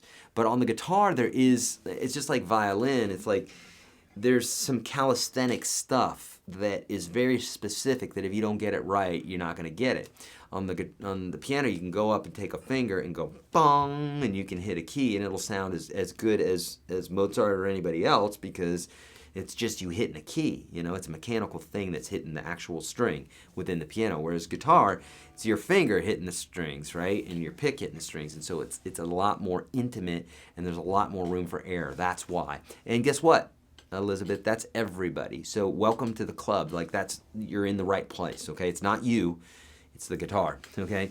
Do we really need to use the fingers you have in the PDF for learning scales? Nope. You can do it the wrong way, 100%, if that makes you happier. You know, I say that jokingly, but not jokingly, Clark. It's like if you want to not use, like a lot of people don't like to use their pinky because it's shorter. Don't use it then. Use use fingers 1, 2, and 3. If you did that, Clark, it's not the end of the world, okay? The reason I tell you that is because you'll be developing a bad habit, but it's not the worst habit in the world. There's some of the best guitar players in the world are weak with their pinky, and they don't. I mean, Eddie Van Halen, if you see him playing like two-hand tapping and stuff, he's doing this sort of thing. Whereas me, I would use my pinky for that, you know? But he'll use his third finger like that because that's what he did. And I dare say that he might be a better guitar player than me. Teresa's saying, I'm stuck on playing the same strumming patterns. How do I get out of this loop of the same patterns? Teresa, do you have my strumming patterns that I give to you for free? That's in the free course. If not, you need to. YourGuitarSage.com/30. Go to the strumming section. And the reason that you typically will play the same patterns is because I've done the same thing. I noticed that one time I was writing all these songs. This was like in the early 90s, and they all had the same strumming pattern. I'm like, what's going on? Well, it's because we play what we know, right? So you got to purposely get yourself out of the habit. So, and in order to do that, stop playing. Every time you go to play that same pattern, don't play it anymore. Just stop yourself this is like a meditation, right? This is what we do in meditation. A thought comes along, you recognize it, and you say, there it is, and then it goes away. So same thing here. You're strumming, you play the same strum, you say, stop. What's a different strum? Go to YourGuitarSage.com/30, go to that strumming lesson, and go to that battery, that PDF of strumming patterns that I have for you, and do different ones, okay? That's how to get it. That's how to get it in there, you know? Do I have a finger picking course? I do. It's in the Unstoppable Guitar System, and that's $200 off today at YourGuitarSage.com/UGS200. Okay. Can we use your 3.5 step down trick to identify the relative minor of the note we are playing? Fred, kind of. So for instance, if you're playing in the key of G, then yes, then the relative minor is always 3.5 steps below it. But that's the key, right? If you're, so in the key of G, you have a C chord. Well, A minor is not the relative minor of G. It's the relative minor of C, but we're in the key of G. And then the G chord has a D chord, right? And then we got 3.5 steps below that, we have a B minor, but B minor is not the relative minor of the key of G. It's the relative minor of D. So, technically, no. The answer to your question is no. But if we were in the key of D, then yes. Or if we were in key of C, then yes. Make sense? What would you mention about nut width? The nut width is right here, and that just determines how wide the actual guitar is. So with like classical guitars, they're wider, and acoustic and electric, they're not as wide. It's just a different feel. That's it, you know. All right, great questions. All right, I'm up to Udemy lesson 38 and useful. I'm not getting enough meat to supplement what little I already know. Would I be able to transition very well to the UGS, or will it be more of the same? In short, I'm not moving very far with the Udemy. Will I benefit by switching to UGS? Ken, Mac, if you're on lesson 38, then you're just getting out of the beginner stuff, and I have hundreds of lessons in there. So if you've exhausted that course, you know, the reason that you're not getting to the big stuff is because you're not there yet. You know what I mean? That's like if you want to go to college one day and you're in 4th grade and you're like, man, I'm not learning enough. Well, it's because you hadn't gone to 5th grade yet. You know, and then 6th and 7th and go to college. So you need to go through more of those videos. Do you need the Unstoppable Guitar System? No, you don't. I'd say exhaust everything in the Udemy course first, and then if you want to learn more, then you could do that. But if you're in the complete guitar system on Udemy, you're going to be learning a ton of stuff. Is there more stuff in the Unstoppable Guitar System? Yep, there is. Okay. When you moved from the 1 to the 4 and the 5, you were using bar chords, correct? Yes, I was, indeed. Beige is saying, hi, when will I know that it's time to purchase my first electric guitar, and do you speak about that? Watch the first video in the free course, YourGuitarSage.com/30. Where do you plan to go next, teaching-wise? How often do you post new material? On YouTube, I'm posting new material all the time. And in the Unstoppable Guitar System, I post monthly, so usually about an hour of material. And in the Complete Guitar System, it's usually once a year, sometimes twice a year. Okay. All right. Good questions. Great questions. Will learning to play the ukulele be beneficial to learning to play guitar? Yes, it will. I just bought one at the thrift store and don't know if I should wait to learn to play or learn at the same time. Learn at the same time, Mary Beth. Follow this great guy on YouTube by the name of YourGuitarSage. YourGuitarSage. That's right. I started a channel there back in the day, and I just put enough videos in order to get you on your way. But obviously, guitar is my passion. So, but yeah, go to those videos, okay? And you can also there's an ebook that I have for it. How high do you like your guitars to sit with a strap? I can't find a comfortable place, and bar chords feel different when it's on my lap or strap. So here's the rule: if you want the guitar to feel like this with your guitar strap, then put the strap on, make sure it's tight so that when you stand up, it's right there. Now that looks a little goofy, right, to hold the guitar there. Most people like to have it down here, but when you do that, you're compromising your hand. So think about it. If it feels this way on your lap, then when you get up, then it should be in the same position. So that's how high you want to put your strap. Makes sense? Will you follow up on the minimalistic blues playing lessons? Someone's asking there inside the Unstoppable Guitar System. Yeah, I'm constantly adding to that. There's call and response. I just added 2 hours of jam tracks that you can take the minimalistic blues and play to these jam tracks, these visual jam tracks that I just posted. So make sure you check that out. But minimalistic blues is minimalistic blues. So like, if I'm adding to it, it's becoming less minimalistic, if that makes sense. So that specific lesson is what that is. It's taking that one simple idea. Now, you could do this with anything. Does that make sense? With any part of the scale, it's just getting you to understand that idea. I have a $20 guitar. It sounds terrible. Should I get a new guitar, and what should I get? Other than an Epiphone you suggest, because I know how and where to buy it. Jason, go to kit.com/YourGuitarSage for my recommendations for instruments and guitars and all the rest, or YourGuitarSage.com/gear. Okay, those are my recommendations. Otherwise, watch the first 2 videos of the free course at YourGuitarSage.com/30. So, reason I'd say a lot of URLs guys, is because a lot of this information I've said already, and if I went over it every single time, we'd never get to the questions that I have yet to address. So, and it's really important that you watch those videos, okay? All right, really quickly, if you haven't already, click on that link. You'll see that yellow link just to the side of the chat. If, only if, don't do it unless you're, if you're sick of, goofing off on the guitar, if you want to get better, if you're tired of, running across videos on YouTube that aren't helping you, those sorts of things. If you're totally content with where you're at on the guitar, then don't click on that link. You don't need it. But if you want to learn more and you want to get $200 off today and give a $200 coupon to a friend, then click on that link, okay? All right. Man, you guys, great questions today. We have over 300 folks that are inside the chat right now. So those folks that are over at YouTube, head over to YourGuitarSage.com/live because I can't see your chat on YouTube right now. I understand you can see my face and I'm live, but I can't see your chat because I have one big screen here in front of me and another one over here showing me what you guys are seeing.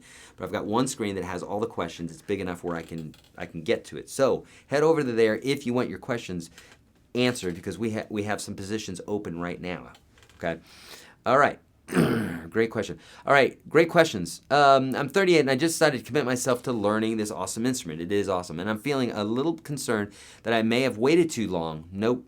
I really enjoy old Metallica stuff and was wondering if you think someone picking this up at my age can get the level of playing that style comfortably. Thanks, William. By all means, playing guitar has zero to do with age. Zero. Okay. Now, yes, when you are young, typically you have more patience, whereas adults sometimes we don't have as much patience. But with that being said, no, you had got the same arms, the same hands. They've been doing even more. So if anything, you're gonna be better now. Okay, and I've seen guitar players pick up the guitar and then after a year become better than folks that have been playing sometimes for 10 years. I know that sounds unheard of because some people think that if you're doing something for 10 years then you should be really great at it, and that's not true because there are people that will play guitar and they'll just kind of strum a little bit, and even though they picked up the guitar the first time 10 years ago and they're saying, well, I've been playing for 10 years, that doesn't mean that they've been practicing continuously, religiously, intensely, those sorts of things. But I've seen people who are very passionate about guitar play for 1 year very passionately, and they would come into me as students and I'd say, great, how long have you been playing? Oh, 1 year. And I'd be like, are you kidding me? They're amazing. So some great guitar players coming in just after a year of playing. So, and I've seen that happen so many times, John is saying, should I finish the Udemy course before continuing to Unstoppable? No, not necessarily. You can just jump straight into the Unstoppable guitar system. The beginner parts are very similar, so you're going to know where you're at. It's going to seem similar in feel. And but nonetheless, no, you don't have to. Not at all. In fact, UGS, in my opinion, is laid out a little bit better. Okay, so Antonia is saying how to practice triplets. So you just say the word triplet, like triplet, triplet, triplet, triplet. Now it's easier in the beginning to just do downstrokes, triplet, triplet, triplet, triplet, like that. But later on, you'll be wanting to do up and down, and obviously down and up is 2, and a triplet is 3, so it's gonna flip every other one, right? So like triplet, triplet, triplet, triplet, triplet. So you say the word triplet, okay? All right, yes, Robert's starting at 64. I have folks that start in their 70s and 80s, no joke, So the geometrical trick to find the relative minor is if you're at the major key, Fred, you're going to go down 3 half steps. That's it. That's your relative minor. 100% of the time, every single time, yes. Yes, there's a 30-day money-back, no questions asked guarantee on the course, by the way. So what that means is get in there. Like, if you're going to do this, if you're serious about guitar, if you're not serious about guitar, then don't do it. But if you're serious about guitar, if you're like, I really want to get better and I just don't know how to, that's why I've done this I've taught for over 30 years, not just play guitar, I've taught for over 30 years. And that's why I've created this course to be step by step, because when you're learning step by step, you can't mess up. You know, when you're watching a video here on YouTube and then this one, and you're like, well, that one doesn't make sense, and this, it's because it's not step by step. This whole course is step by step. There's a beginner section, an intermediate, an advanced section, and you could learn theory, intermediate, advanced, chords, intermediate, advanced. Pardon me. The beginner section is just beginner, so like that, just follow that step by step, but then you can kind of go off into these different tangents later on in the course, okay? And all that to say, yes, it's a 30-day money-back guarantee. So get in there, have fun. On the 29th day, you're like, Eric, this sucks. There's so much information in here. Oh, nearly 600 jam tracks and nearly 600 lessons. And then the live lessons, you're just making me so mad because I'm learning so much there. And you're messaging me and answering my emails. And there's PDF support. So you suck. I'm out of here. Then do that, okay? Have fun with it. Seriously, get in there. Check it out. All right, see you, John. Yes, I'm in the new studio. Or I say it's the same studio, but we've revamped some things, right? Eric, I've been experimenting placing the capo across 4 and 5 strings to create different sounds. Are there any rules to follow? Nope, there's not. Just get creative. That's a great way of doing it. Okay, don't flame me on this, but on the chart with the keys, look at the key of A, top one. Is sharp to a B minor? What, or B, yeah, B, yeah, what does the, okay, the minus, no, that's okay, Tom. The minus means minor, B minor. Okay, so exactly, in the key of A, the 1 chord is an A, and then the 2 chord is a B minor. Number 2 chord is a B minor. So the minus sign just means minor. Why don't you get UGS members to get together in Nashville, maybe a weekend workshop? It's a great idea, Marty. We've talked about doing that, and I think this year I will start doing some live events where I go out and we meet everybody. So, yeah, there's a good chance that I'm gonna be doing that this year, as well as a podcast. Is there another option to use the coupon, purchase other stuff from you, if you have any other ones to give? No, Karen, this is just for the Unstoppable Guitar System. You know, basically, you're buying a $400 course, and you're getting $400 worth of coupons, essentially. Well, I suppose if somebody else has to purchase it, then they're buying another course as well. But you get the idea. So yes, it's just for the course. Am10 is saying, improvising in the 12-bar blues chord progression in A minor. I just played the A minor chord progression for the whole 12-bar blues. Question is, when it switches to 4 and 5 chords, what can I play other than the A minor pentatonic? Should I play D minor pentatonic over the 4 and E minor pentatonic? Mix up something else? Great questions. Yes, you can do both. You can either just stay in A minor, or you can switch to those other forms. And I've done this a lot. In fact, when I just, the first band I was in was called AWOL. And I remember their guitar player had quit. And so I was joining in, you know, filling in basically. And they were in the studio already. So I was like, hit the ground running, had to learn these songs really quickly and come up with solos and everything else. And I remember specifically, I was just learning all this stuff, and I had just learned this technique is that, oh, well, that chord changes, I can actually play a different scale, and did that, and it was really cool. I just loved doing that, you know. No, you do not have to loosen up your guitar strings before putting it in the case. You don't have to do that. Are there any add-ons to the program, or is the complete system the actual complete system? Jason, the complete system is complete in that it is all the videos that you will find on Udemy. Is it all the videos that I've ever done? Nope, because that's the Unstoppable Guitar System, okay? The kind folks at Udemy wanted me to bring my lessons to them, and that's what I did with the complete guitar system. But it's just a different product. I mean, a lot of the videos are similar or the same, but there's not the same thing that's in the Unstoppable Guitar System. Am I going to post any more ukulele lessons? Probably not, just because I'm so inundated with guitar lessons. You know. Do I have any Western swing courses? Herb, I teach swing guitar actually inside of the Unstoppable Guitar System. I have a whole section that's literally dedicated to swing, okay? Teaching you how to swing, like the feel of the swing, teaching you those chords and the whole enchilada where Western swing and all that stuff comes from, right? Okay, Clark is saying, I'm 66. Both my son and my 10-year-old grandson just started, and my granddaughter got a uke for Christmas. It's in their room for a new family band in Nashville. Okay, it looks like a question, but I don't think it is. Well, Clark, you're perfectly aligned then for this deal today, because you could literally get in the system and buy that for your 10-year-old grandson. Where you both get $200 off, so saving $400 today. If you want to know more about that, folks, and you're just joining us, YourGuitarSage.com/UGS200 will take you directly there. Literally $200 off today and a $200 coupon for a friend. So check that out.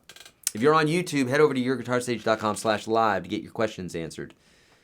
You'll probably see the link inside the description of the video. What's the best way to make up a solo? Well, you got to know the key, and then you got to know a scale to use with it. I would suggest either major, minor, or pentatonic, or blues, and then you need to start improvising. You need to understand how to improvise. So I have lots of lessons on this. I wish there was like a couple sentences that I could say to you that would just get you to do it, but alas, it's not that easy. Guitar's easy. Or I should say, it can be easy if you approach it the right way and you practice. But the best way to make up a solo is to practice minimalistic blues. I tell you, a great video on YouTube is type in YourGuitarSage minimalistic blues, or just type in minimalistic blues. I'll probably be the first thing that comes up there.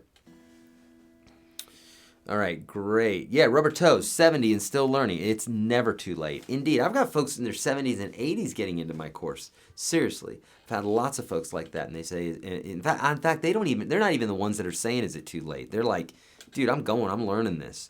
It's usually like the 20s and 30-year-olds. They're like, is it too late? No, it's not too late.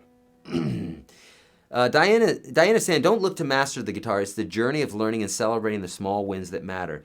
That is what keeps me going. 100% true, Diana. And if you're always looking for that goal, that end goal of, man, I'm going to be this kind of guitar player, it's going to make life rough. It really will be, especially your guitar learning. It's like when people go to work out and they're just concentrating on how their body looks. It's been proven that if you do that, there's more chances of you failing, as opposed to if you're doing things healthily to feel better and to live longer and to live a healthier life and those sorts of things. Make sense? Then same thing. That's what you want to do on guitar. What if we don't want to join Twitter? If you don't want to join Twitter, then you are known as one of those people that is not a Twitterer. You're not a Twitterer. That's it. I'm not sure what you mean by that question. What happens if you don't want to join Twitter? I'm not asking you to join Twitter. Don't have to join Twitter. Can you win a Twitter prize? No, you cannot, because it's a Twitter thing. Does that make sense? I think it does. Yep, I'm not on Twitter. Then you can't win anything on Twitter. That's how it works. How do you tell where you're at in the learning curve on guitar? What should be practicing based on where you're at? Don't think about that, Brent. Think, are you having fun?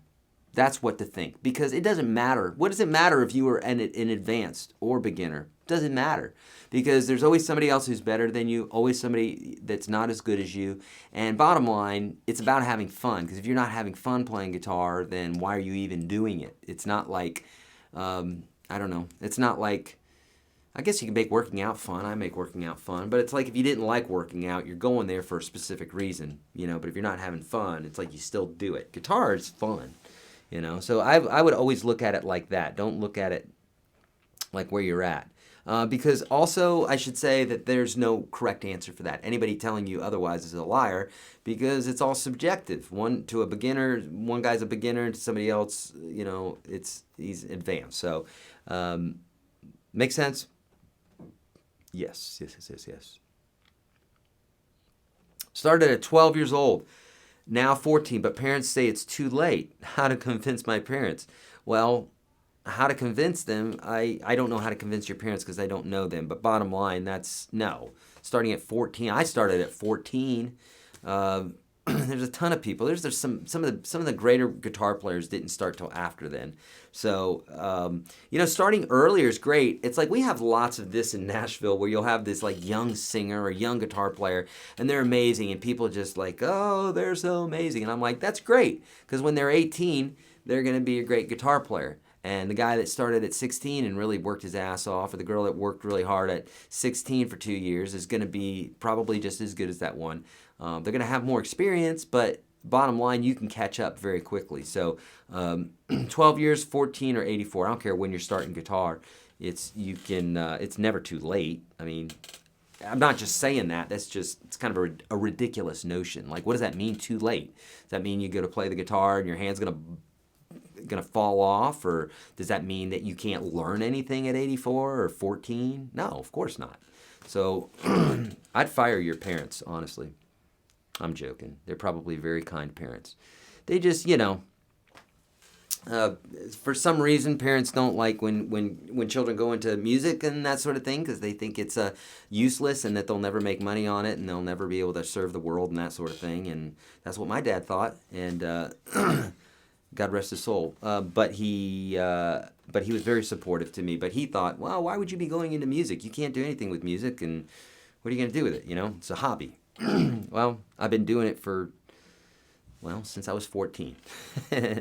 And making money at it and loving it. So playing professionally as a musician, teaching, all. Okay, question. In the acoustic version of Plush, there's a cool percussive, Chucka's Child.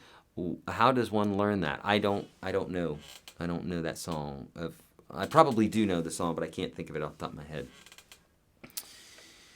All right, great questions. If you're on YouTube, head over YourGuitarSage.com/live. I'm going to keep going with you here for a bit if you guys are having fun, okay? Because I love answering these questions for you, and we have 283 people in the chat right now. For those folks that are on YouTube or anywhere else other than YourGuitarSage.com/live, if you want your question answered, do you hear me? If you want your questions answered, you're in the wrong place. You need to go to YourGuitarSage.com/live. I can't see it anywhere else other than there. All right, let's get to some more questions. And do not forget, today, friends, $200 off of the Unstoppable Guitar System. This is this massive course that I've been building since maybe April of 2012. It's literally been that long. Hundreds of videos, nearly 600 videos, nearly 600 jam tracks. We do live broadcasts. Those get uploaded in there. There's so much material in this PDF format, and it's all very systematically built. Okay, so if you're like, I just want to learn finger picking, there's a section for that. I just want to learn theory. Boom, you can go there. It's all step by step. You can't mess up. Okay? Okay, what did the degree symbols mean in the 7 diminished column of your chord chart? That means it's a diminished chord.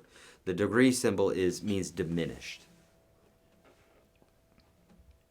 which basically is a minor chord with a lowered fifth. If that doesn't make sense to you, it's just because you don't have the basic theory knowledge to understand that, and that's okay. That's why I have so many of these lessons,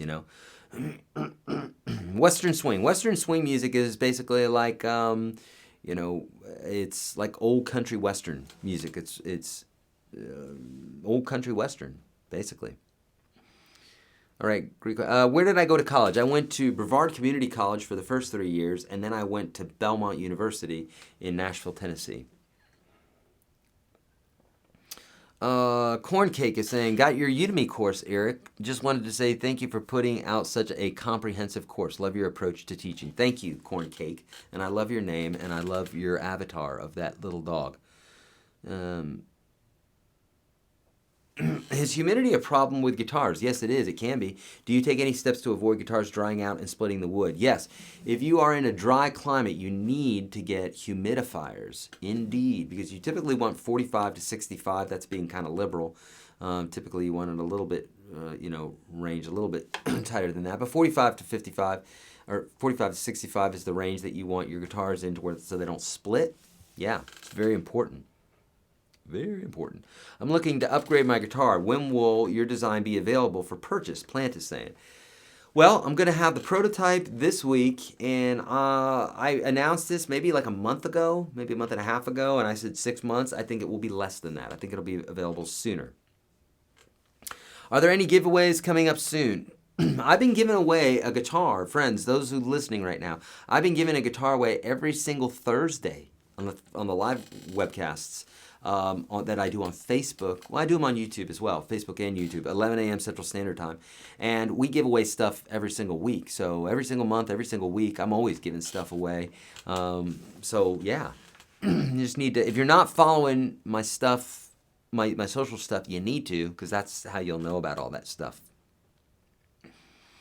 Is a capo harmful for electric guitar strings? Nika is saying, no, it's not harmful. Sometimes it'll put them out of tune a little bit, so you might need to readjust the tuning, but it's not harmful. What elements made your wish list in designing your newest guitar? Oh boy, so many things. Like a neck that can come off when you travel, like a compensated nut, like a break angle that's slightly more than like a Fender, a little bit more like a Les Paul for added sustain. Compensated tuners so that there is more of a straight shot from the nut to the actual tuner, which it keeps tuning problems down. Super jumbo frets. The neck radius is like my 65 Strat. Pickup configuration. I mean, there's so many different things, but those are just some of the things. I'm also going to, like, at least the first few models I think I'm going to do this with, is that the guitar will be the same color as the body. What? Yeah, so like if the guitar is red, the neck will be red as well. So I've wanted to do that with a guitar for a long time, and what better time than now to do that, right? So I think eventually you'll probably be able to get it in all sorts of different colors and what have you, but at first I'm probably going to offer it in like 3 or 4 different colors, all one color, which will be super, super cool, you know? What advice do you have? A relationship between guitars and humidity? Don't let them get too dry. Don't let them get too wet. 45 to 65. Use a humidifier for sure. Will you be having any video guests? Yeah, I have them every now and then. Brett Papa, I have him on. In fact, he's slated for next month. He's going to be coming by. We're going to do some live stuff and some other broadcasts, and maybe we'll do our first podcast as well. But I'm planning on having a lot more. So to answer your question, yes. Zimbus is saying, when I'm learning to play songs with a lot of C, A minor chords in it, I have a pretty strong pain in my index finger and closest to the nail knuckle. Pain lasts for a couple days after. Is there advice or exercise that can help me? That's a hard one to diagnose over the internet. So I have videos for this. You can type in YourGuitarSage pain, or YourGuitarSage carpal tunnel or something like that. I have some videos on this. But it's hard to say. I can't tell you, because it may be a medical thing, or maybe that you're just maybe that you're just like fingering it wrong, or that you're just new to guitar. Make sense? Make sense? Andy Guitar or YourGuitarSage, which is better? YourGuitarSage? I don't know. No, I love Andy Guitar. He's a buddy of mine, and I don't know. Maybe I'm biased, but I love Andy. I think he's a great guy, very smart, and has great lessons. Good guy. I find that I'm concentrating on your course and not playing songs. Am I so focused on learning? Can you respond to this, Eric? Well, yes, indeed. You want to be playing songs. You want to use the course, is to supplement your music theory and those sorts of things. So yeah, definitely. That's up to you. But I would say, just you telling me that you probably should practice some songs more. If you, so Corncake saying, if you only have an hour a day to practice, would it be better to work on technique and skills, or should I use some of that time to learn theory? I'd say do both. Learn the techniques, learn the skills, but learn some theory for sure. Okay, great. I've been playing off and on for years, and I picked up a lot of bad habits along the way. Is there a trick to unlearn these things? Cliff, yes. First off, you gotta have the right resources, right? Hopefully, I can be that for you. That's what the Unstoppable Guitar System is all about. It's what my free course is about. My 1,000+ videos on YouTube are all about.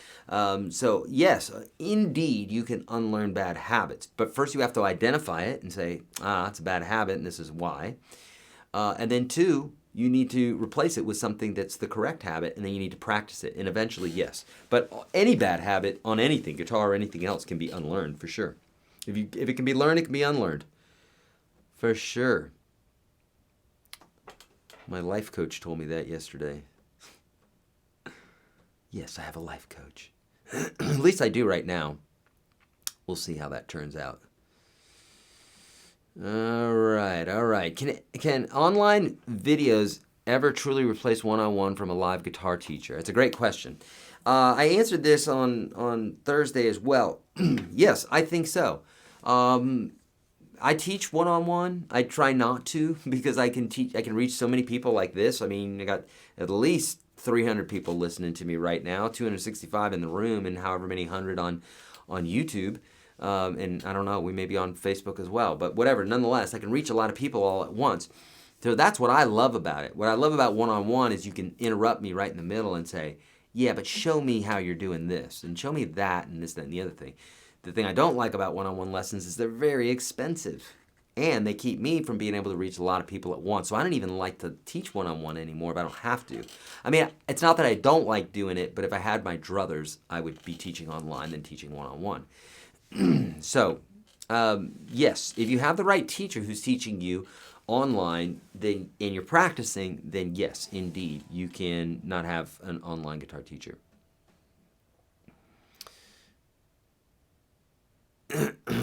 As a vet from Vietnam, thanks for what you do, a real lifesaver. Thank you so much, Gene. I appreciate our vets so much. We all do here, so thank you. All right. Okay, serious question. Can this course confidently replace private lessons? And thank you for actually answering these questions. You're so welcome, Jason. Can it confidently replace private lessons? 100% resoundingly yes. I mean, I don't say that other than look, I've taught thousands of one-on-one lessons. I'm not exaggerating. Thousands of lessons. I mean, add it up. I used to teach upwards of 70 lessons a week. Almost 70 lessons a week. That's about where I was like, this something has to give here because I have no life. That's about where I said and that's when I started doing more stuff online. But if you could imagine that's in a week. So imagine 52 weeks in a year. Imagine that times decades. Then I've taught thousands of lessons very easily. I've taught hundreds of students. So I feel very confident about private lessons. I've done them for so long. And so in fact, that was my whole thing, was saying, how can I take what this knowledge is in my head that I'm teaching these people every day? And what happens was I would do the same lesson hundreds of times. If I'm teaching people how to fret, I'm teaching people how about the major scale, and I'm teaching people how to improvise, and this, that, and the other thing. You teach it so many times that it's a method after a while where you're just like, well, this is it. I could teach this in my sleep, you know? And so that's what I did. And then I would turn on the camera and I would teach it in the exact same way, looking into the camera like this, in the way that I've taught hundreds of other students before then, thousands of lessons. And so it's the same exact mouth, head, guitar, studio, in the same distance, everything that if you were sitting with me here in Nashville, except you're going to be saving a ton of money. That's the cool thing about the world we live in now, is that we can do stuff like this, right? I mean, there's obviously things that are not good about it, but there's some amazing things, and that's one of the things that's awesome. Make sense? Okay, good. So can it replace it? Yes. And in fact, it can do more so, because think about it. If I'm teaching you, if there's 600 lessons, almost 600 lessons inside the Unstoppable Guitar System, let's say it's a half hour. Let's say they're a half hour piece, which some of them are shorter, some of them maybe longer. But let's say it's a half hour. We'll say it's a half hour piece. If that's a half hour piece, say it's 600 lessons, say it's 300 hours-ish. It's not quite 300 hours, but let's say it is. Well, that times 100, right? That's a lot of money. What is that, $30,000, something like that? So obviously you could get in today for $200 and give a $200 coupon to your friend. So for the price of meeting with me for 2 hours, you will literally get so much content. It's just not even funny. So that's what I love about teaching online, is I can give people so much for their money, you know? Will the guitars be available through you or what? Yeah, it'll be available through me. What kind of pickups are my favorite? What's best for playing rock? Humbucker pickups. They're going to be more high output. I love PAFs, patent applied for, Gibson types. But those are my overall best that I love. The PAFs. Do you know the price point of your new guitar yet? Yes, it's not going to be cheap. You know why? Everybody's doing cheap guitars. That's why Gibson's going out of business. That's why Fender's probably going to go out of business. These people keep making cheap crap guitars, and they wonder why the industry is saturated with cheap crap guitars and no one likes their guitars. So number one, that's why my guitar system costs more than everybody else, is because I'm not making crap and I don't want to put crap out there. Sorry. It's like, if you want crap, there's plenty of crap out there in guitar lessons and guitars, but I say I'm egotistical. I don't think it's that. I think it's that I know what I'm doing and I want to present a good product, and it's going to be a little bit more expensive. This guitar is probably going to run about $1,500. So again, if you want cheap guitars, if you want affordable guitars, go to kit.com/YourGuitarSage.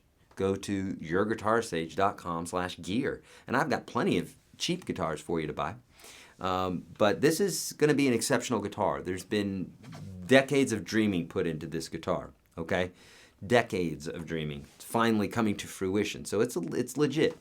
App tuners or clip-on tuners? I like the clip-on tuners just because it's holding on to the guitar and you can talk and everything, and it's feeling the vibration of the guitar instead of the sound. But I use app tuners all the time, especially if I don't have a clip-on tuner, makes sense. I saw somebody say something about Tony Robbins. Sorry, I missed that one. Okay, do I prefer Strat or Les Paul? I love them both. Do you have any courses on music theory inside the UGS? I have tons of lessons on music theory inside UGS. Yes, indeed. Someone said that. Tons, yeah. It was cute seeing fun videos with you and your daughter doing Tony Robbins. Thanks, Jeff. Yeah, it was fun. That was amazing. If you can ever get to this guy's seminar, or better yet, if you don't want to spend any money, go on YouTube and watch an unlimited supply of his videos. Tony Robbins, that guy is he is what I am to guitar. He is to life. He hacks life. Has step-by-step ways of getting out of pretty much anything, doing life right. So just check him out. He's pretty amazing. I've been following him since the early 90s, and an amazing man. Can you go over and over on the YouTube? Can I go over and over on the YouTube? I don't know what that means. I don't. Otherwise, I'd love to answer that. Can you go over and over on the YouTube? I don't know what that means. If you can phrase that another way, I probably could answer it. Are the guitar models going to be available for lefties, and any giveaways for us? I don't know about the giveaways. We'll see. And lefties, I'll have to see. Yeah. I mean, it's basically a custom guitar, so the guitar won't be made until you order it. I mean, I'll have some that'll be stock if you just want to buy one, but these are going to be customizable guitars to some degree. And so you're gonna put in your request, and then that guitar will be made for you. So specifically, yeah, we could do lefties, indeed.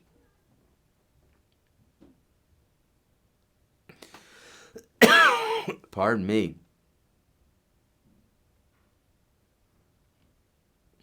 All right, tips on playing while standing. Always sitting and starting to stand. Can't play as fluidly standing. It's because you don't stand while you play, Drew. It's kind of like this. If you're good at guitar and then you go to play the harpsichord, you're like, I suck at the harpsichord, but I don't understand. I play guitar all day. Well, it's because you're playing guitar all day. Play the harpsichord, you're going to get good at harpsichord. The reason that you suck at playing guitar while you're standing is because you're playing while you're sitting. So I know that seems too logical, but that is 100% the answer, and there's nothing different that like anybody who told you other than that's a liar, because it's because you're not standing. You're not used to it. So if you stand and start playing, you're going to get used to it. Can you do a live broadcast about pedals? Yes, I've done several of those, but yeah, I could do some more. I'll put it on the list. All right, so hard to get on here. Jason asked before, which guitar should I buy? Harley Benton guitars at Thuman, UK, good value for the money. Do you know them, Andreas? No, I do not know them, Theory, but If you want to know about guitars to buy, like I said, I've got one that's going to be coming out here soon, and you're going to know all about it as it's coming out. But if you're looking for guitars to buy, go to YourGuitarSage.com/gear. That will help you a bit more. Otherwise, let me know specifically what you're looking for, like acoustic, electric, and those sorts of things, and I can help you out, you know? Jeff is saying that those PAFs are selling for $13,000. If you're talking about like the ones from 58 and 59, yeah, they are. They are selling for about $13,000. Now, my Les Paul, which is not in this room right now, has some from a guy named Tim White where he replicates them like exactly. And those pickups alone are $1,000 for the pair. Crazy, right? So yeah, the real legit ones they're pretty expensive. Have I talked to Richard Hoover at Santa Cruz about building guitars? I haven't. No. I have not. Evan saying, I love your Udemy course, the complete guitar system. I would love to check out the Unstoppable guitar system, but can't justify spending that much right now with the kids wanting to go camping and do all the other kinds of stuff. Sounds like a great value with tons of content, though. Well, thank you, Evan. And no, if you got the complete guitar system and you haven't completed that full course, then you got lots of videos for you there. Now, with that being said, if there's somebody on the fence and they want to learn more and they want to have that system that continues to grow for the lifetime, right? Then I'd say get in it, because like right now it's $200 off, and we rarely ever do such a thing. And like I said, we've never done the $200 off. And hello, here's another $200 coupon for your family or your friends or whoever. We've never done that. Okay, so that's literally $400. Never done it. So yes, it is an amazing deal for those folks that are like looking to pull the trigger. You've never done this before. You're like, man, I really want to get serious about the guitar. The universe, I know Mercury's in retrograde right now, whatever that means. Is it the time to do it? I don't know. Do you want to learn guitar? Do you want to have a system that continues to grow, that's step by step, that goes from beginner to advanced, at 36 cents a lesson, essentially? Then the answer is yes, you know? But if you got another system going on, then, you know, I totally understand it. Everybody's circumstances are different, and bringing the kids to go camping is very important. So, yes, you know, you may be good where you're at. Anyway, you can have a place on the Unstoppable Guitar System for us older folks to be able to communicate together. Mary Beth is saying. There is a forum, Mary Beth. There is a forum in there. And whether you're old or young or indifferent, then that's where I would go. Is it necessary to play fingerstyle on the acoustic guitars only? Can we use electric? Yep, you can use electric, indeed. Oh, wow. I may have an original PAF in an old guitar. That's great, Jeff. Yeah. See if you do, man. Could be worth some money. Hey, Eric, when I practice with a full-size electric guitar, I have slight back pain. Would you recommend an Ed Sheeran size guitar, 3/4? Those are nice. I have them, and yeah, they're very helpful. You know, the less weight, the better, you know. I go over and over on Crimson and Clover. Jason, what is the promo code? The promo code is FRIEND. For those, I know I'm coughing a lot. For those folks, the promo code at UGS200, YourGuitarSage.com/UGS200. The promo code is FRIEND. All right? All right, right. Great stuff. Okay, are your guitars going to be like Keanu Reeves' motorcycle company then, where it's customized and made to order? What will the price be like? It's going to be around $1,500, and the guitars will be somewhat customizable. What I mean by that is there's some things that are going to be customizable, but not everything, because if so, then it's not really my design, right? Then you could do that anywhere. So you make your own custom guitar. But yes, they're going to be based off of things, and I'm going to show you along, I'm going to take you along for the ride as to why it is I chose super jumbo frets, and why I chose the angle to be a certain way, and why I chose the nut to be compensated, and all that. I'm going to show you why it is, and I'm going to show you why it is or tell you why I think it is that no one's done that in the past. Like, some of these things have been done, but many of them haven't been done. And I think a lot of that has to do with, you know, people were making money, Gibson was making money, Fender was making money, and they're just like, well, why are we changing anything? It's not broken, so don't fix it. Even though in some degrees it was broken. There are things about those guitars that can be fixed, even the classics, and I own the classics. I mean, I own 1, 2, 3, 4, like 4 or 5 classic guitars, like from the day that like were the classic years and everything. So like, I'm not knocking them. I love vintage guitars. I'm a big vintage guitar fan. But it's kind of like driving a I don't know, an old car, you know, as opposed to driving a Tesla now.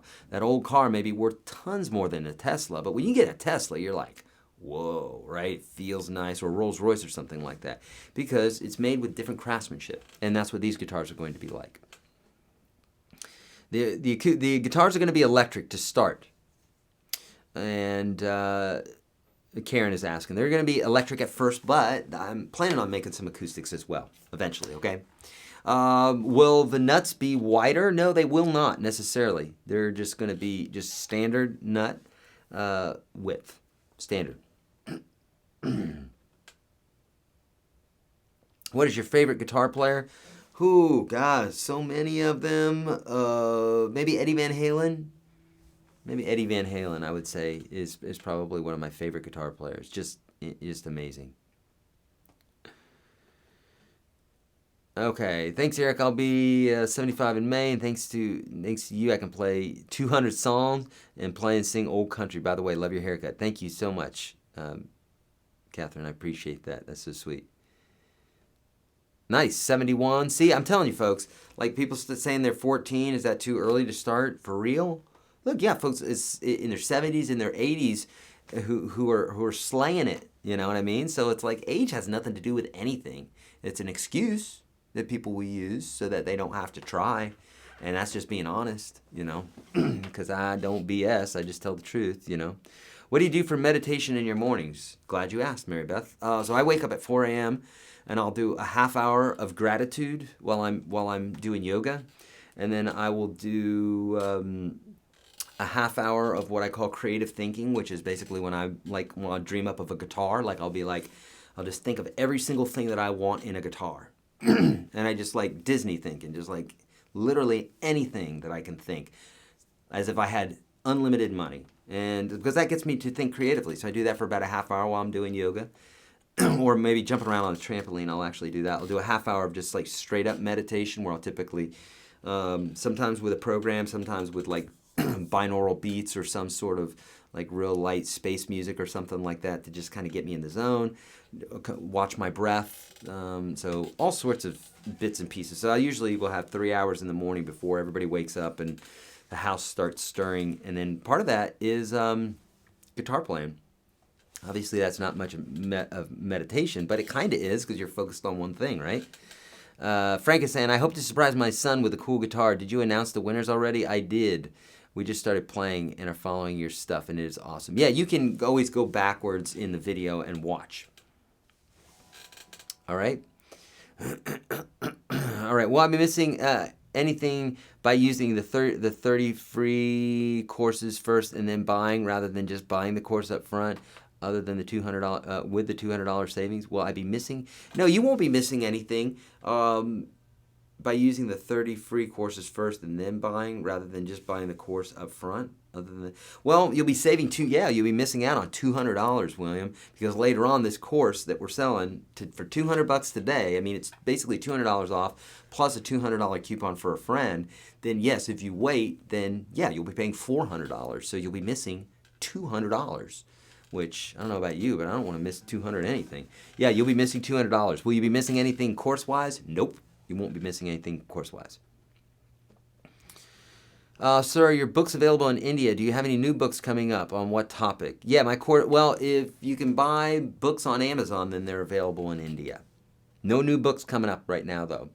The courses that I have are ukulele, ukulele mastery simplified, guitar mastery simplified, and how to read music. Those are the 3 ones that I have.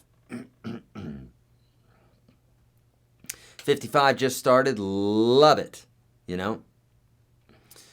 What will the price point be? Will UGS members be offered discounts? Or if you're talking about the guitar, Elizabeth, no, it's a complete different, business venture and what have you. So it's just, and it's physical material. So it's like we're dealing with, I'm hiring people to do certain things. So, actually $1,500 is, we shaved a lot off of what the price of the guitar should be because it's completely custom. I mean, you can go places and you can spend $2,000, $5,000 for guitars that aren't even custom.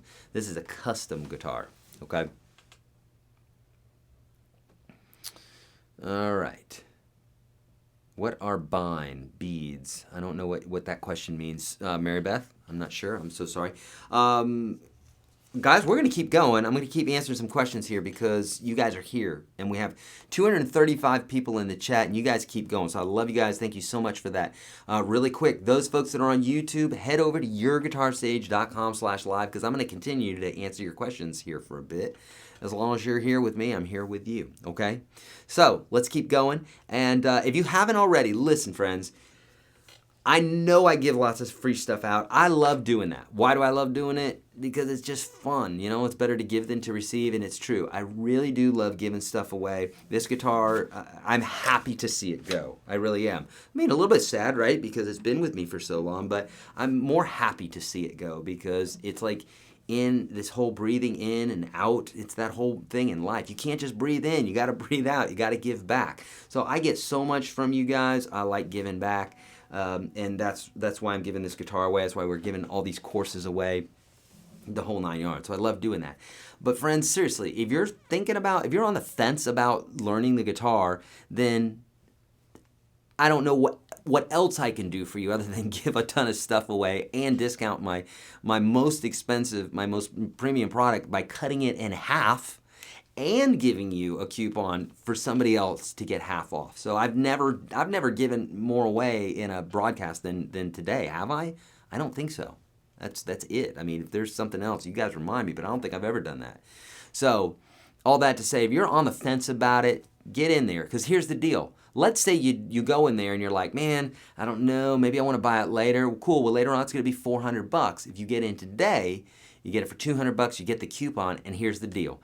Even if you pull the trigger today, and later on you're like, buyer's remorse, I'm learning too much, Eric's too awesome, and I can't believe how much I'm learning on guitar, I need my money back. Even if you do that, you've got 30 days to do that. So you pull the trigger today, you're in the course, and literally you've got 30 days, no questions asked. You just say, Eric, I'm just not interested. Sorry, I'm picking up the pan flute. I don't want to play guitar anymore. Then you just say, I want to quit, I'm done. And we will literally give you 100% of your money back. We won't give you $400 back, we'll give you the $200 back because that's how much it costs, right? And you can still keep that coupon for a friend. How about that? All right, so take advantage of me. I beg of you. All right, what else? All right, so, and then, by the way, if you want to go there directly, go to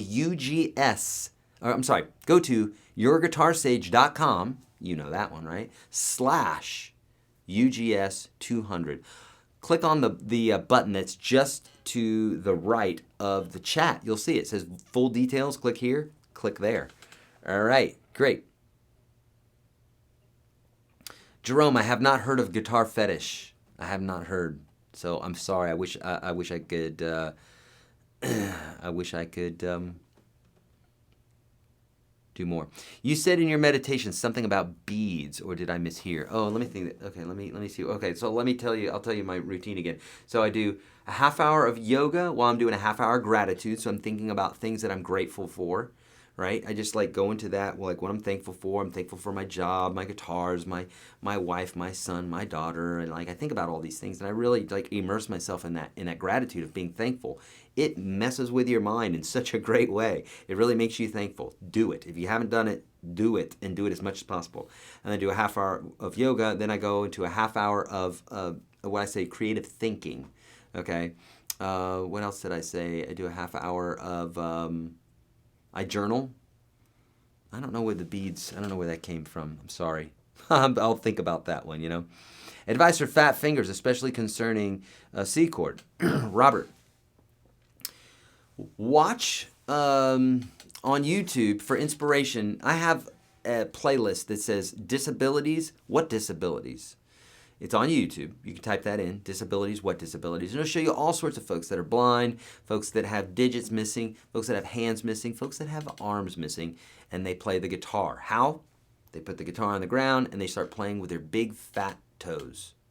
So, with that being said, why watch those, Robert? To humiliate you or to humiliate me? No. It's to say anything's possible. So you could be 71 years old, you could be 81, you could be 91, you could have your arms chopped off, you can play guitar. Where there's a will, there's a way. So, with that being said, some of the best guitar players have fat fingers. Some amazing jazz players have fat fingers. In fact, they're able to do things that skinny finger people like me are not able to do. They're able to play 2 notes at once and stuff like that. So, it's technique. It's not about your fingers being fat. Unless they are just so grossly fat, like that fat around, then, maybe you'd have a problem then. But honestly, it's about technique, and those are the techniques that I teach in my courses, in the free course, YourGuitarSage.com/30, all, okay? So it all has to do with determination, motivation, drive, knowing that you want to do something. Set that focus before you and know that you can do it. And it's not just me saying it, it's been proven billions of times, okay, and whatever it is that people set before them that they do. The only limitations that we have are the ones that we give to ourselves, Jeffrey, I love Steve Vai. He's a beast, and I've learned many, many things from him, and he is amazing. Love him. So if you glean from Tony Robbins that you can help us play guitar, what can help us switch gears to make it click, jump from beginner to intermediate? Well, I've been saying a lot of the things here. Our limitation, any limitations we have, or what we have given ourselves. And a lot of these things are not necessarily Tony Robbins. I mean, he'll say them, but he didn't invent them either. They're just universal truths, okay? There's just so much. I think the main thing that I could share with you from my recent Tony Robbins event is that when you have a focus, when you have a purpose or some drive in front of you, the bigger that you can make that, okay, then the bigger your drive will be and the easier it will be to get there. For instance, let's say you go, I really want to lose some weight. I'm really thinking about it. I've been overweight for like 40 years now, and I don't know. I could lose to learn to get rid of a few pounds. I don't know. I think I'm going to go on a diet. If you have that kind of attitude, the chances of your diet being successful are 0. You're not going to, right? But if you say this, if you go, man, I'm going to lose weight. Finally, man, I've been battling with this weight for 40 years. I'm actually going to go and I'm going to lose this weight. And I'm going to do this and this and this and this and this. I'm going to lose it. I could see myself. Man, I'm looking slim. I'm walking on the beach. And the bigger you make that goal, the bigger you make that projection, the easier it is to get there. You think I'm lying? As hard as it is for you to project yourself and see you as being this person who's built up or this great guitar player or whatever, as hard as it is to actually view that was proof to you that if you can actually envision yourself being that, it will make it easier for you to get there. I've done this with a ton of things, and it's 100% true. I mean, people use different, words to describe this, different ways to describe this, but you'll never find anybody who's successful at different things who don't do this. And the people that are unsuccessful say it's poppycock and it doesn't work. So follow the people who are unsuccessful who say it doesn't work, or follow the people who are successful that say it works. So if you want to lose weight, follow a guy or a girl who knows how to lose weight, and they've done it, right? And they have these methods. If you want to find a guitar player, or if you want to be a great guitar player, then find a guitar player who knows how to teach, right? Otherwise, you can't go with somebody who doesn't know what they're doing. Does that make sense? So those are some of the things that I learned, but there's a bazillion things.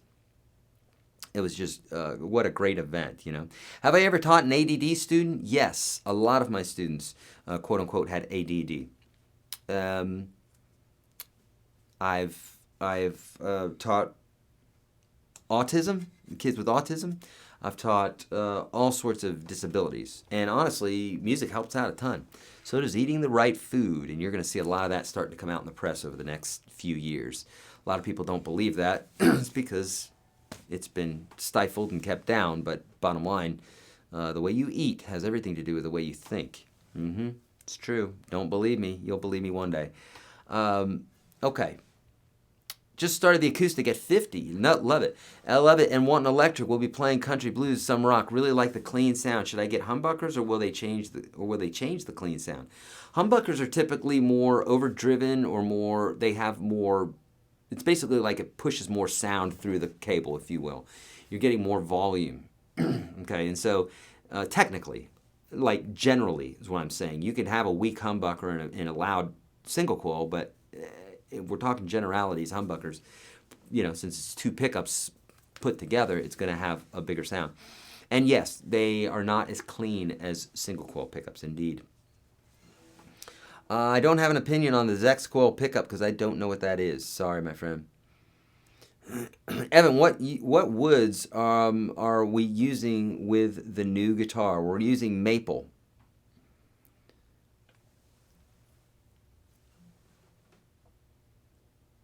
Great questions. Good. Binaural. That's what it was. Binaural beats. So when I meditate or sometimes when I'm focusing, I'll do this thing called binaural beats. It's B-I-N-U-A. Well, just have you spell it there. B-I-N-A-U-R-A-L. There's a website that you can go to. There's also apps that you can download for free. And basically what it does is it takes two notes in two ears. One of them is off a little bit. And so it's this sound, except that it might be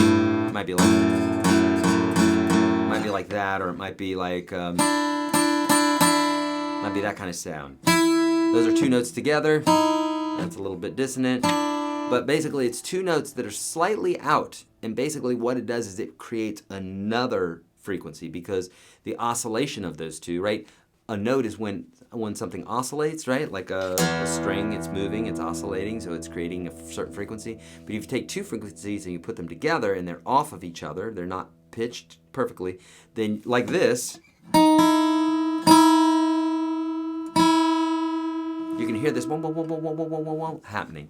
And that's what binaural beats does. And the reason that's cool is because science has shown that when you're sleeping, your brain has certain frequencies going on, and then when you're meditating there's certain frequencies, and when you're focused there's certain frequencies, when you're angry there's certain frequencies. And basically what this binaural beats does is it basically entrains your brain. It kind of like coaxes it, like you would coax an animal out of a cage, or coax an animal into safety or something like that. You're basically like, hey, come on buddy, come over here. And that's what it does to your brain, is it brings you to this place. So if you're trying to sleep, you can set it on sleep and it will help you to sleep. And if you're trying to meditate, it will help you to meditate. Is it like, oh my God, I can't even believe how much that works? I don't know about that, but is it like, oh boy, I can see that helps? Yeah, it's more like that. It is for me. Maybe it will be amazing for you. I don't know, but I love it. I use it all the time. All right, I've been doing the exercises from John Petrucci's Rock Discipline DVD, and they have been very intense, I imagine. Is there something similar to that which helped you get better and overcome your rut when you were practicing? Evan, I don't know his exact exercises, but yes, there's a million of them. In fact, Yngwie Malmsteen is one that I follow a lot. I love his playing, and just learning his licks, honestly, has been very challenging, and I love it. How important is it to match up with a metronome? Watch your course on UGS, but still struggling with getting it. That's okay, McGroger. Don't worry about it. It's like, of course, you're struggling with it at first because it's a new thing that you're learning. So totally okay. How important is it? It's important if you want to be in time, just like it's important if you want to be in tune, right? So it's important. It's part of music, is being in time. So, but go slowly with the course. Go slowly with the exercises that I have. And so what McCroger is talking about there is that I have a whole section inside the Unstoppable Guitar System that's all about working with metronomes and getting good at playing to a metronome, playing in time. Cool? So really important that we do that, okay? Great. I used a method called dream building to help achieve your goals. Also a book called What You Say When You Talk to Yourself. Indeed, so important what we say to ourselves and the thoughts that we have. Our thoughts control our emotions. So just like if you tell a child you're crap, you're crap, you're crap, you're crap your whole life, then chances are they might think a little bit that they're crap. But if you tell a child their whole life, you're amazing, wow, you're doing great, you're fantastic, look at you go. What, they're going to have more of a self-esteem. Same thing when we tell ourselves. If we tell ourselves you're crap, you're never going to be good at guitar, this, that, and the other thing, you're going to fulfill that. It's going to be easier for you to fulfill that than if you said something nice to yourself. If you said, you're a great guitar player, the world's, unlimited, you could do anything that you want on this guitar if you practice and you do the things Eric said, then chances are you're going to do that better because you're telling yourself that and it's becoming a reality. A lot of people don't believe this because they haven't actually thought about it, but it's true. Anything's true. This is 100% true. Anybody who disagrees with me right now agrees with me. Watch this.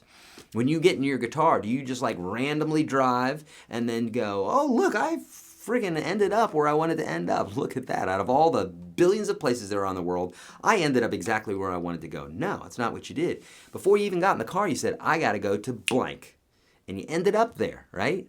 Wow, what a concept. Well, that's different. No, it's not. That's the same thing. That's exactly what I'm talking about. It's called visualization. You visualize where it is you want to go. Same thing, you do this on the guitar. You suck at guitar. You say, I don't want to suck at guitar anymore. I want to get good. And then you visualize what it is that you're looking to do. And then you put the pieces in place to get there. You buy the course. You do the practice. You meet with other musicians. You go out and you play live. And now all of a sudden, you are that. It's just math. It really is that simple. It's like that with anything. If you wanted to learn how to juggle, I say it all the time. If you wanted to learn how to juggle on a tightrope while on a unicycle, well, you learn how to juggle a couple of balls. Then you learn how to juggle 3.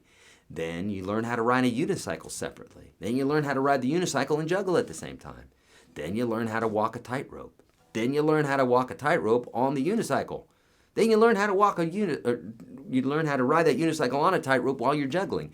Now, eventually, right, it gets quite complicated, but if you keep breaking it down and you keep adding those goals, then you become what it is that you want to become. So that's my preaching, but it's 100% true. I want to tell you guys that because even more importantly than learning guitar, I want you to be able to believe in yourself, because if you don't believe in yourself, you can't do anything, So you got to believe in yourself, but you do have to do the work too. It's not just like, oh, I'm going to become this amazing guitar player, and you sit at home, smoke weed all day, or watch TV all day, eat food all day, and you just that's not going to get you there, okay? But if you believe yourself that you're going to do a particular thing, and now all of a sudden you have this desire in you and you're like, man, I'm going to get that course, man, I am going to practice more today. I'm loving this. Then that's how you become that. But you have to have the vision first. If you don't have the vision, what do I think of modes? I think they are a method of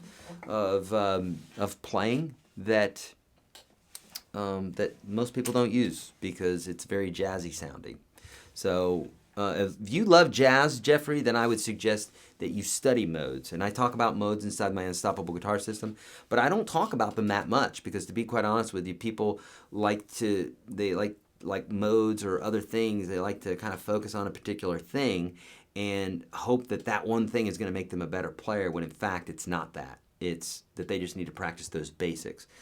If you love jazz, then I would say study your modes and understand how to use them with chords and stuff. Other than that, if you don't love jazz, then you probably have no reason to play modes, because even though I know all the modes and all the different keys, I never, ever, ever use them. Never. Hardly ever. 99.999999999% of the time, I never use them. But I know them all in all keys, and I studied them and practiced them a bunch as a kid, but I don't use them. So how much time do you recommend to practice? I have a wife and kids and would like to figure out what good block of time to schedule. Even if I have to get up early, I will. Give it to me straight, my friend. Okay, William's saying. William, I'd say if you can get an hour in every single day, then that would be great. And I say an hour because it's just I think it's a good compromise. It's like you're not, you're not taking too much time away from the family, and you're not playing it small. Okay, so an hour a day would be great. With that being said, I always say, if you're perfectly fine with sucking, then don't practice that much. If you're perfectly fine with being mediocre, then just practice a medium amount, you know what I mean? But if you want to be amazing and excel, then you want to be living, breathing, sleeping that guitar. So just figure out where you want to be on the spectrum and be honest with yourself. If you're like, I really want to be here, but I don't think that's realistic, well, then maybe that needs to move over here, right? But if this is really what you want, you're going to have to make sacrifices. I mean, that's kind of what my courses are all about too, is to get you from here to there as quickly as possible, because it's not just about practicing, it's about knowing specific ways to practice, knowing specific things to do, tricks, tips, and all that stuff to get you there to where you're not wasting a bunch of time. That's why I go see Tony Robbins. That's why I read books. That's why I take courses, because like I want to get to wherever I want to get to quickly. I don't want to waste a bunch of time. And I used to do everything myself because I didn't want to waste money. When then I found out that, well, time is money, and I'm wasting all this time doing this the way that I do it and just kind of stumbling across information every now and then. That was wasting so much of my time, and time is money, you know? So like for me anymore, it's like I try to get figure out the best way to do it and the best course or whatever, and then that gets me where I want to get to quicker, you know? Rocky's saying, I'm 55 and I noticed my hands are stiff and tight when I started playing recently. Have any suggestions for getting the fingers loose and feeling good? I have videos for that, Rocky. Type in on YouTube, type in Your Guitar Sage carpal tunnel, because I have some videos about that. Basically stretching. What you want to do is you want to do some basic stretching exercises like this. Stretching those hands out, you know what I mean? Both ways. Take the time with it. Don't do it for 10 seconds. Do it for like a minute or two. Stretch them out. You know, get them feeling good. Put your hands in nice warm water, you know. Move them around. Get them good. I can tell you, for me, I used to have all sorts of problems. You can see, let's see if I can show you against the black backdrop. See how that pinky is bent? Do you see how this pinky is bent, or this middle finger is bent, and how this thumb is super fat? It's because I used to have wretched arthritis, and 5 of my fingers are deformed because I used to have bad arthritis. And I drilled down to find out it was because I had so much inflammation in my body because I was eating animal products. That's why I'm vegan now. That, and because I love animals, but a good part of it had to do as well with my own health. It's because animal products cause massive inflammation, and if you're cloudy in your head, if you have confusion, if you have joints that are hurting, if your hands are stiff, all that has to do with inflammation, and chances are it has to do with what you're eating. It also has to do with gluten and stuff like that too. Why are you telling me what to eat, Eric? I'm not telling you what to eat. I'm telling you these things cause these problems. Why are you telling me that? That's making me mad. Okay, then keep eating that stuff and be happy. Okay, seriously, I'm just telling you this is what worked for me. It may not work for you. I just know it's like science, that's all. Please suggest sources to learn guitar theory, books or videos. You're looking at it. Like I have 1,000 videos on YouTube, and a lot of them are on music theory. So type in Your Guitar Sage Theory. I've got books. Those are the videos. I have 1,000 videos there. I've got the free course, YourGuitarSage.com/30, that free 30 course. If you don't listen, if you do one thing today, if you do one thing and you're just like, I'm not buying anything and I'm done with this lesson, I didn't win, I'm pissed off, then take advantage of my free 30 lessons course, YourGuitarSage.com/30. Why? Because it's literally the top 30 lessons that I teach all my students. If you came to visit me here in Nashville, it's what I would be doing with you, and it's going to help you massively. Okay, so start there, YourGuitarSage.com/30. Do those 30 lessons, because it's gonna help you so much and build your foundation. Okay. What are your favorite colors in electric guitars? I like all different colors. What do you do when you run out of saddle adjustment and the string is not intonated? What do you do? You run out of saddle adjustment and the strings are not intonated. I don't know what you mean by that. You're probably going the wrong way, because, you know, if you're adjusting the saddle, you're going too far one way and it stops, then you need to move it the other way. You probably just, you know, turn the saddle around sometimes if available. Now that is true. On some guitars you can actually turn the saddle backwards and it gives you a little bit more room. It just depends. Every guitar is different. Does that make sense? Not a guitar question, but I started watching WWE wrestling again. Are you a fan of wrestling? And if so, who's your favorite wrestler? I'm not. I used to watch it as a kid all the time, but I don't now. There was some Dusty Rhodes. I loved Dusty Rhodes as a kid. Reality is your perception sometimes. Indeed, Jeff. Reality is your perception. Are you familiar with Fretboard Logic Volumes 1 and 2? Would you recommend them? I don't know anything about them, my friend. It's probably the same stuff that I teach, just in a different way. You play the guitar long enough and you start seeing things the way they are on the fretboard, and then that's how I teach them. So, but no, I don't know anything about that, my friend. Is there going to be a replay? There will be on YouTube. Indeed. Buckethead uses modes. What do you think of him? I love Buckethead. I think he's amazing. And yeah, he goes outside of the box. And he does. He goes outside of the box. Okay, Jeff. So if you love Buckethead and you don't love jazz, but you want to learn modes, then basically there are 7 modes. They're all based off of the major scale. So if you play the major scale from 1 to 1, it's the Ionian mode, also known as the major scale. If you play that major scale from 2 to 2, it becomes the Dorian mode. Now, with that being said, if you're playing a chord progression that's G major in the background, it's all going to sound like G major. But typically, when you're playing modes, you have to play that specific mode over a specific chord in order for it to be a mode, because it has to do with the contrast, if that makes sense. Okay, so that's a hard one to describe in a short amount of time. But yes, I love Buckethead. What a great player. Amazing. Very inspirational. But check that out. You know how to use modes. Basically, if it's a minor chord, then you could use a minor mode over it. If it's a minor 7 chord, then you would use a minor 7 mode over the top of it, and that just means that the notes in there are going to match up with that chord. How to have smooth transitions from chords to soloing. So what you want to do is you want to practice whatever chords you are straight to that first lick. And you don't want to practice a lot of chords, and you don't want to practice a lot of soloing. What you want to practice is that transition. So if you're going from this chord to, you just want to practice that over and over again.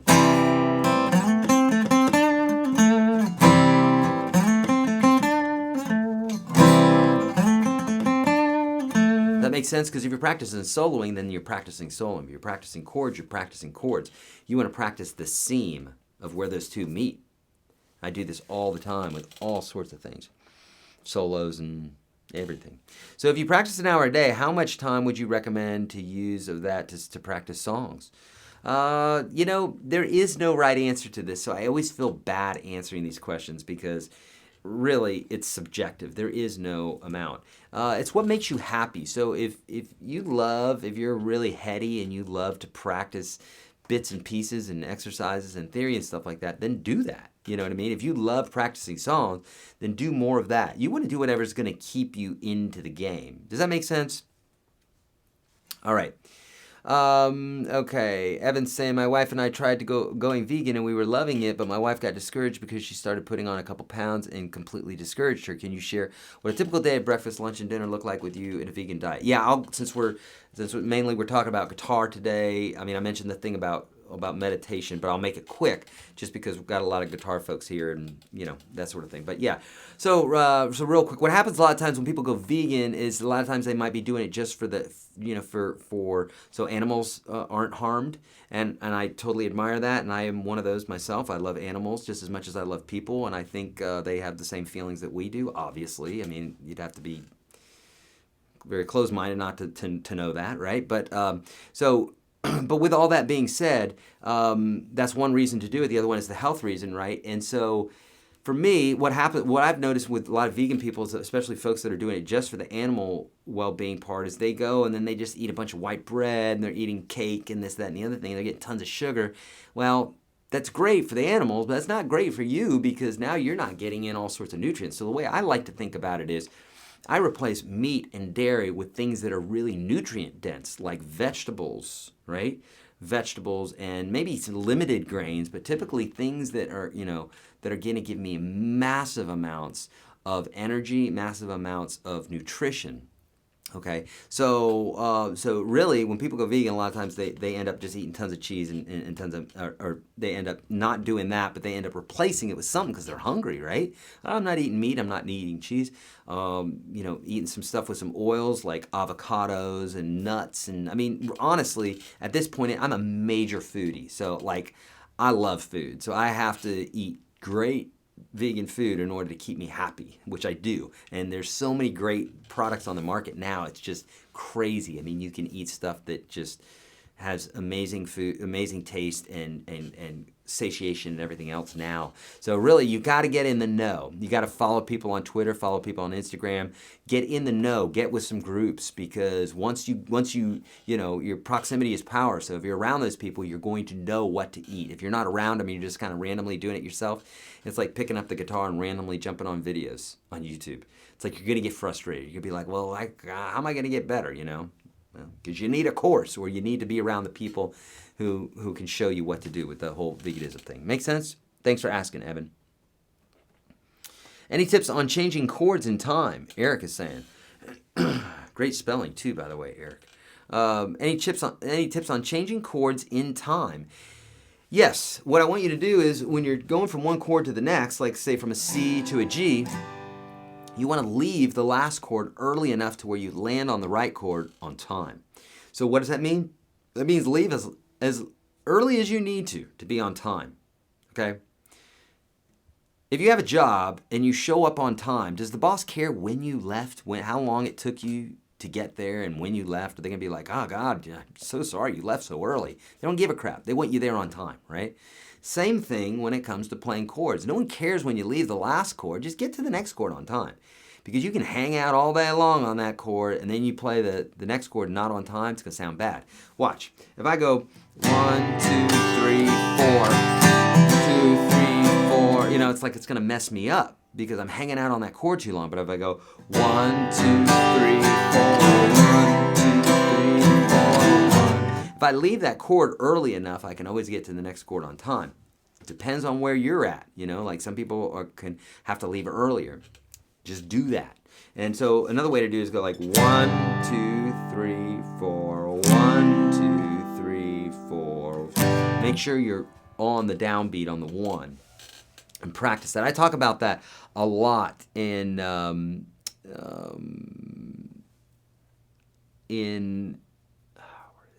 the Unstoppable Guitar System. Yeah, very much so, Also, the free course, YourGuitarSage.com/30. I want to start fingerstyle. I was planning on getting an Epiphone Jumbo guitar. Any thoughts? I have one. I think they're great. So yeah. Do you use no leather guitar straps? No, I do not. I have one here. One leather guitar strap, and I think that's probably going with Tatiana. I'm actually going to send that one out. But I don't have any more, no. Okay, great questions. Great questions.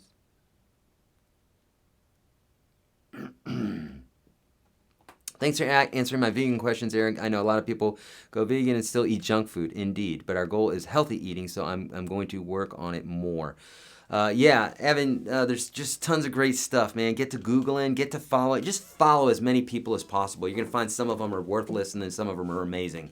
You just got to weed through it. It's just like YouTube or anything else. We have all the information's out there for us these days. We just have to find out.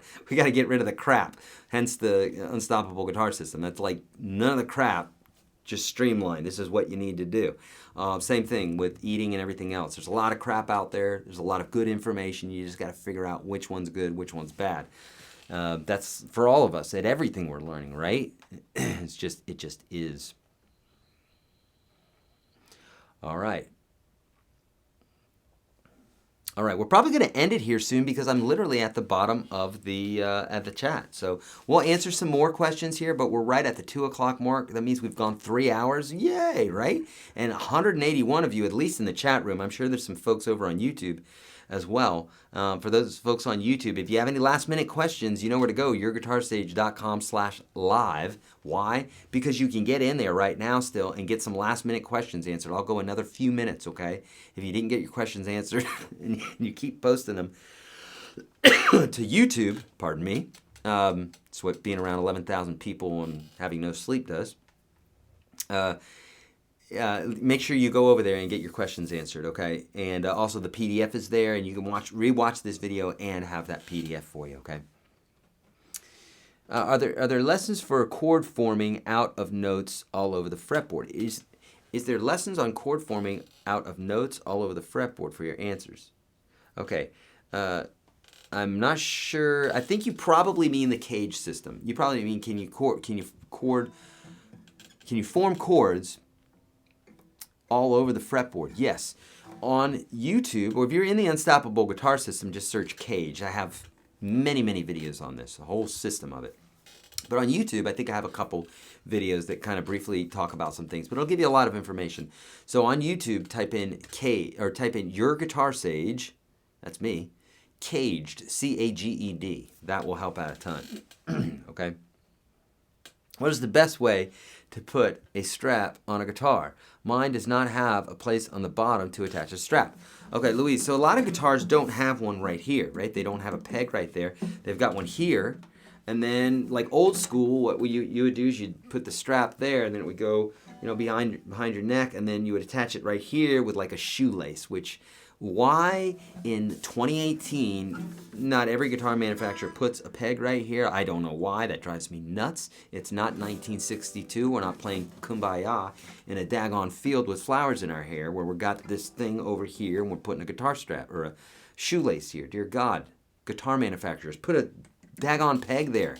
Like cost 20 cents more, okay? So why that is, I don't know. I literally have a Yamaha guitar that I bought that didn't have one, and I had to drill it myself, and I've done it with other guitars. I don't like to do it. Just make sure it's at the bottom here. If you have a guitar luthier, have them do it. If you're feeling brave, don't blame it on me if you mess your guitar up, but bottom line, you need to put a little peg right there, and then you can hang your guitar strap. But make sure it's underneath instead of on top, because then it'll just pull out, because it's pulling up, right?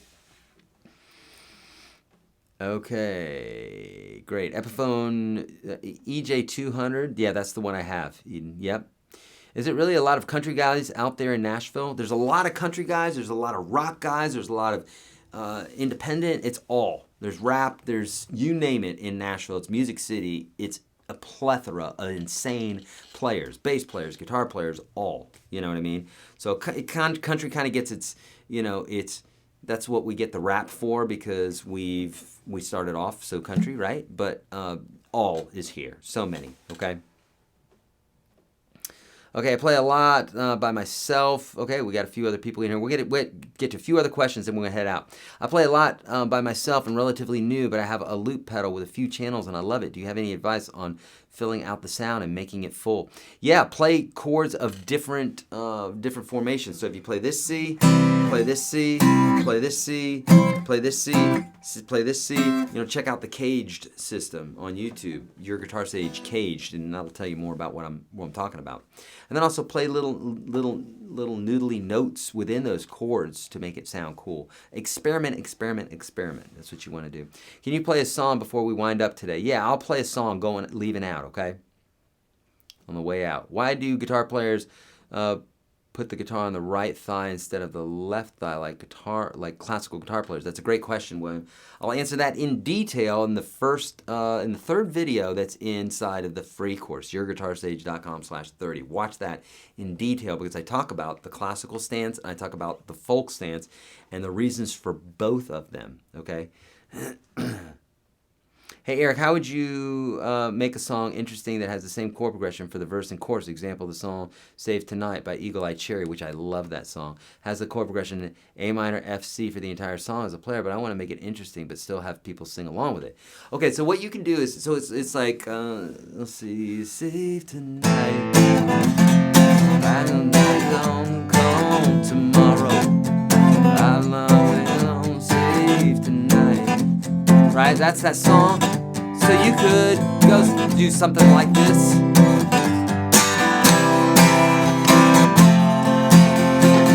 What you do is you just pick one of those chords and just hang on it, and then build out from there. So you got to stop that flow, A minor, F, C, G. You got to stop that. You got to land on one of those chords and start building out from it. That's how you would do that. Okay, masking tape before drilling. Yes. When will be the next live broadcast? This Thursday. No, not this Thursday. We're not doing one this Thursday. Go to YourGuitarSage.com/live. For folks, if you want to know about live events, go to YourGuitarSage.com/live, where we will let you know more about it. Also, on any of my social networks, like on Facebook and on YouTube, you can always go there and turn on notifications so that you'll be notified when I do that. Okay? Great. All right. Great questions here, my friends.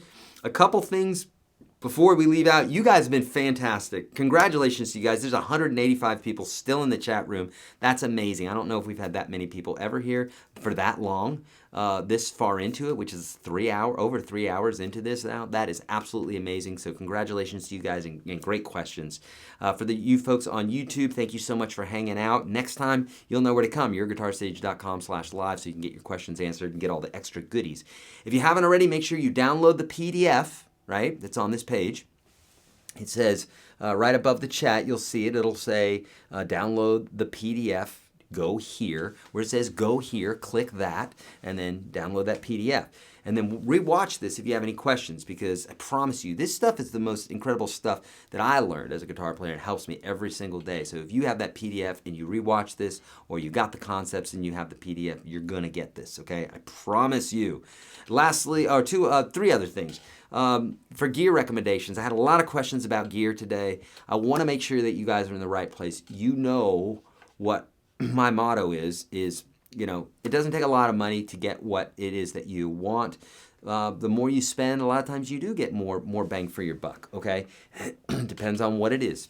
But if you want my gear recommendations, go to kit.com/YourGuitarSage. kit.com/YourGuitarSage, KIT. Or YourGuitarSage.com/gear. Okay, and those two places will get you to where you need to go for my recommendations of all sorts of gear, guitars, amps, yada, yada, yada. It's all there, okay? The free course, if you're like, Eric, I love you, I just like free stuff, it really makes me happy, then by God, you better be checking out YourGuitarSage.com/30. I say it all the time, but if I say it and you hadn't been in it, then you ain't listening to me, because those 30 lessons literally will give you such a foundation, more than I had in years of taking and spending probably at least hundreds of dollars, maybe even thousands of dollars with my guitar lessons were a lot cheaper back in the day when I was a kid. But nonetheless, this free 30 course is going to help you immensely. So make sure you check that out. Lastly, if you are serious about, if you've been on the fence about learning guitar, my God, if the universe has ever been yelling at you to join the Unstoppable Guitar System, now is the time. Because not only am I giving you $200 off, we've discounted it like that before, but it's never been a deeper discount than that. 50% off is all we've ever done, which is a lot off. It's literally handing you $200, 200 big ones today.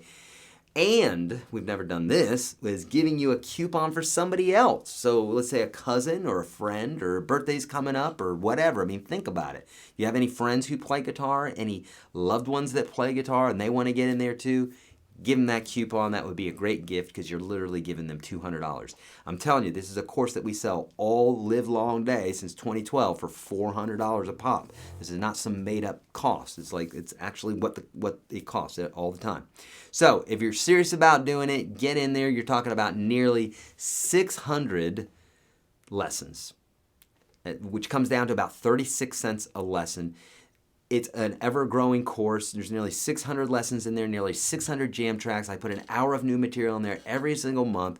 We do live broadcasts where we don't have 500 people in the world, 500 people in the chat room, where we have literally like under 100 sometimes.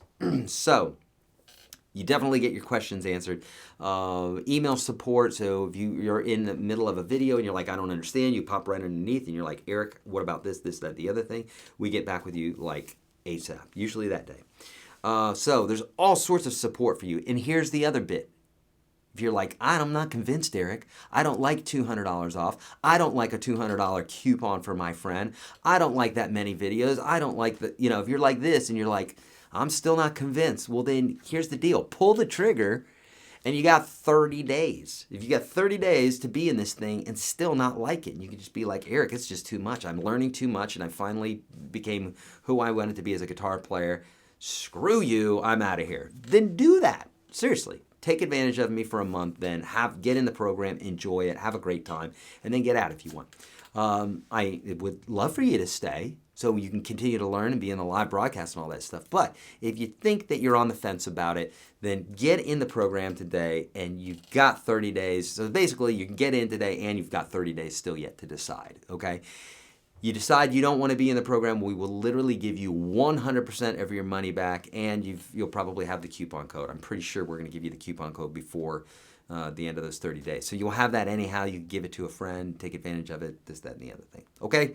My friends, I love you guys. You're amazing. This has been absolutely so much fun today. I'm hungry. I'm going to go eat now, spend some time with the family, and you guys are incredible. Thank you so much for joining me today. This has been so much fun. Love you guys. You know where to find me.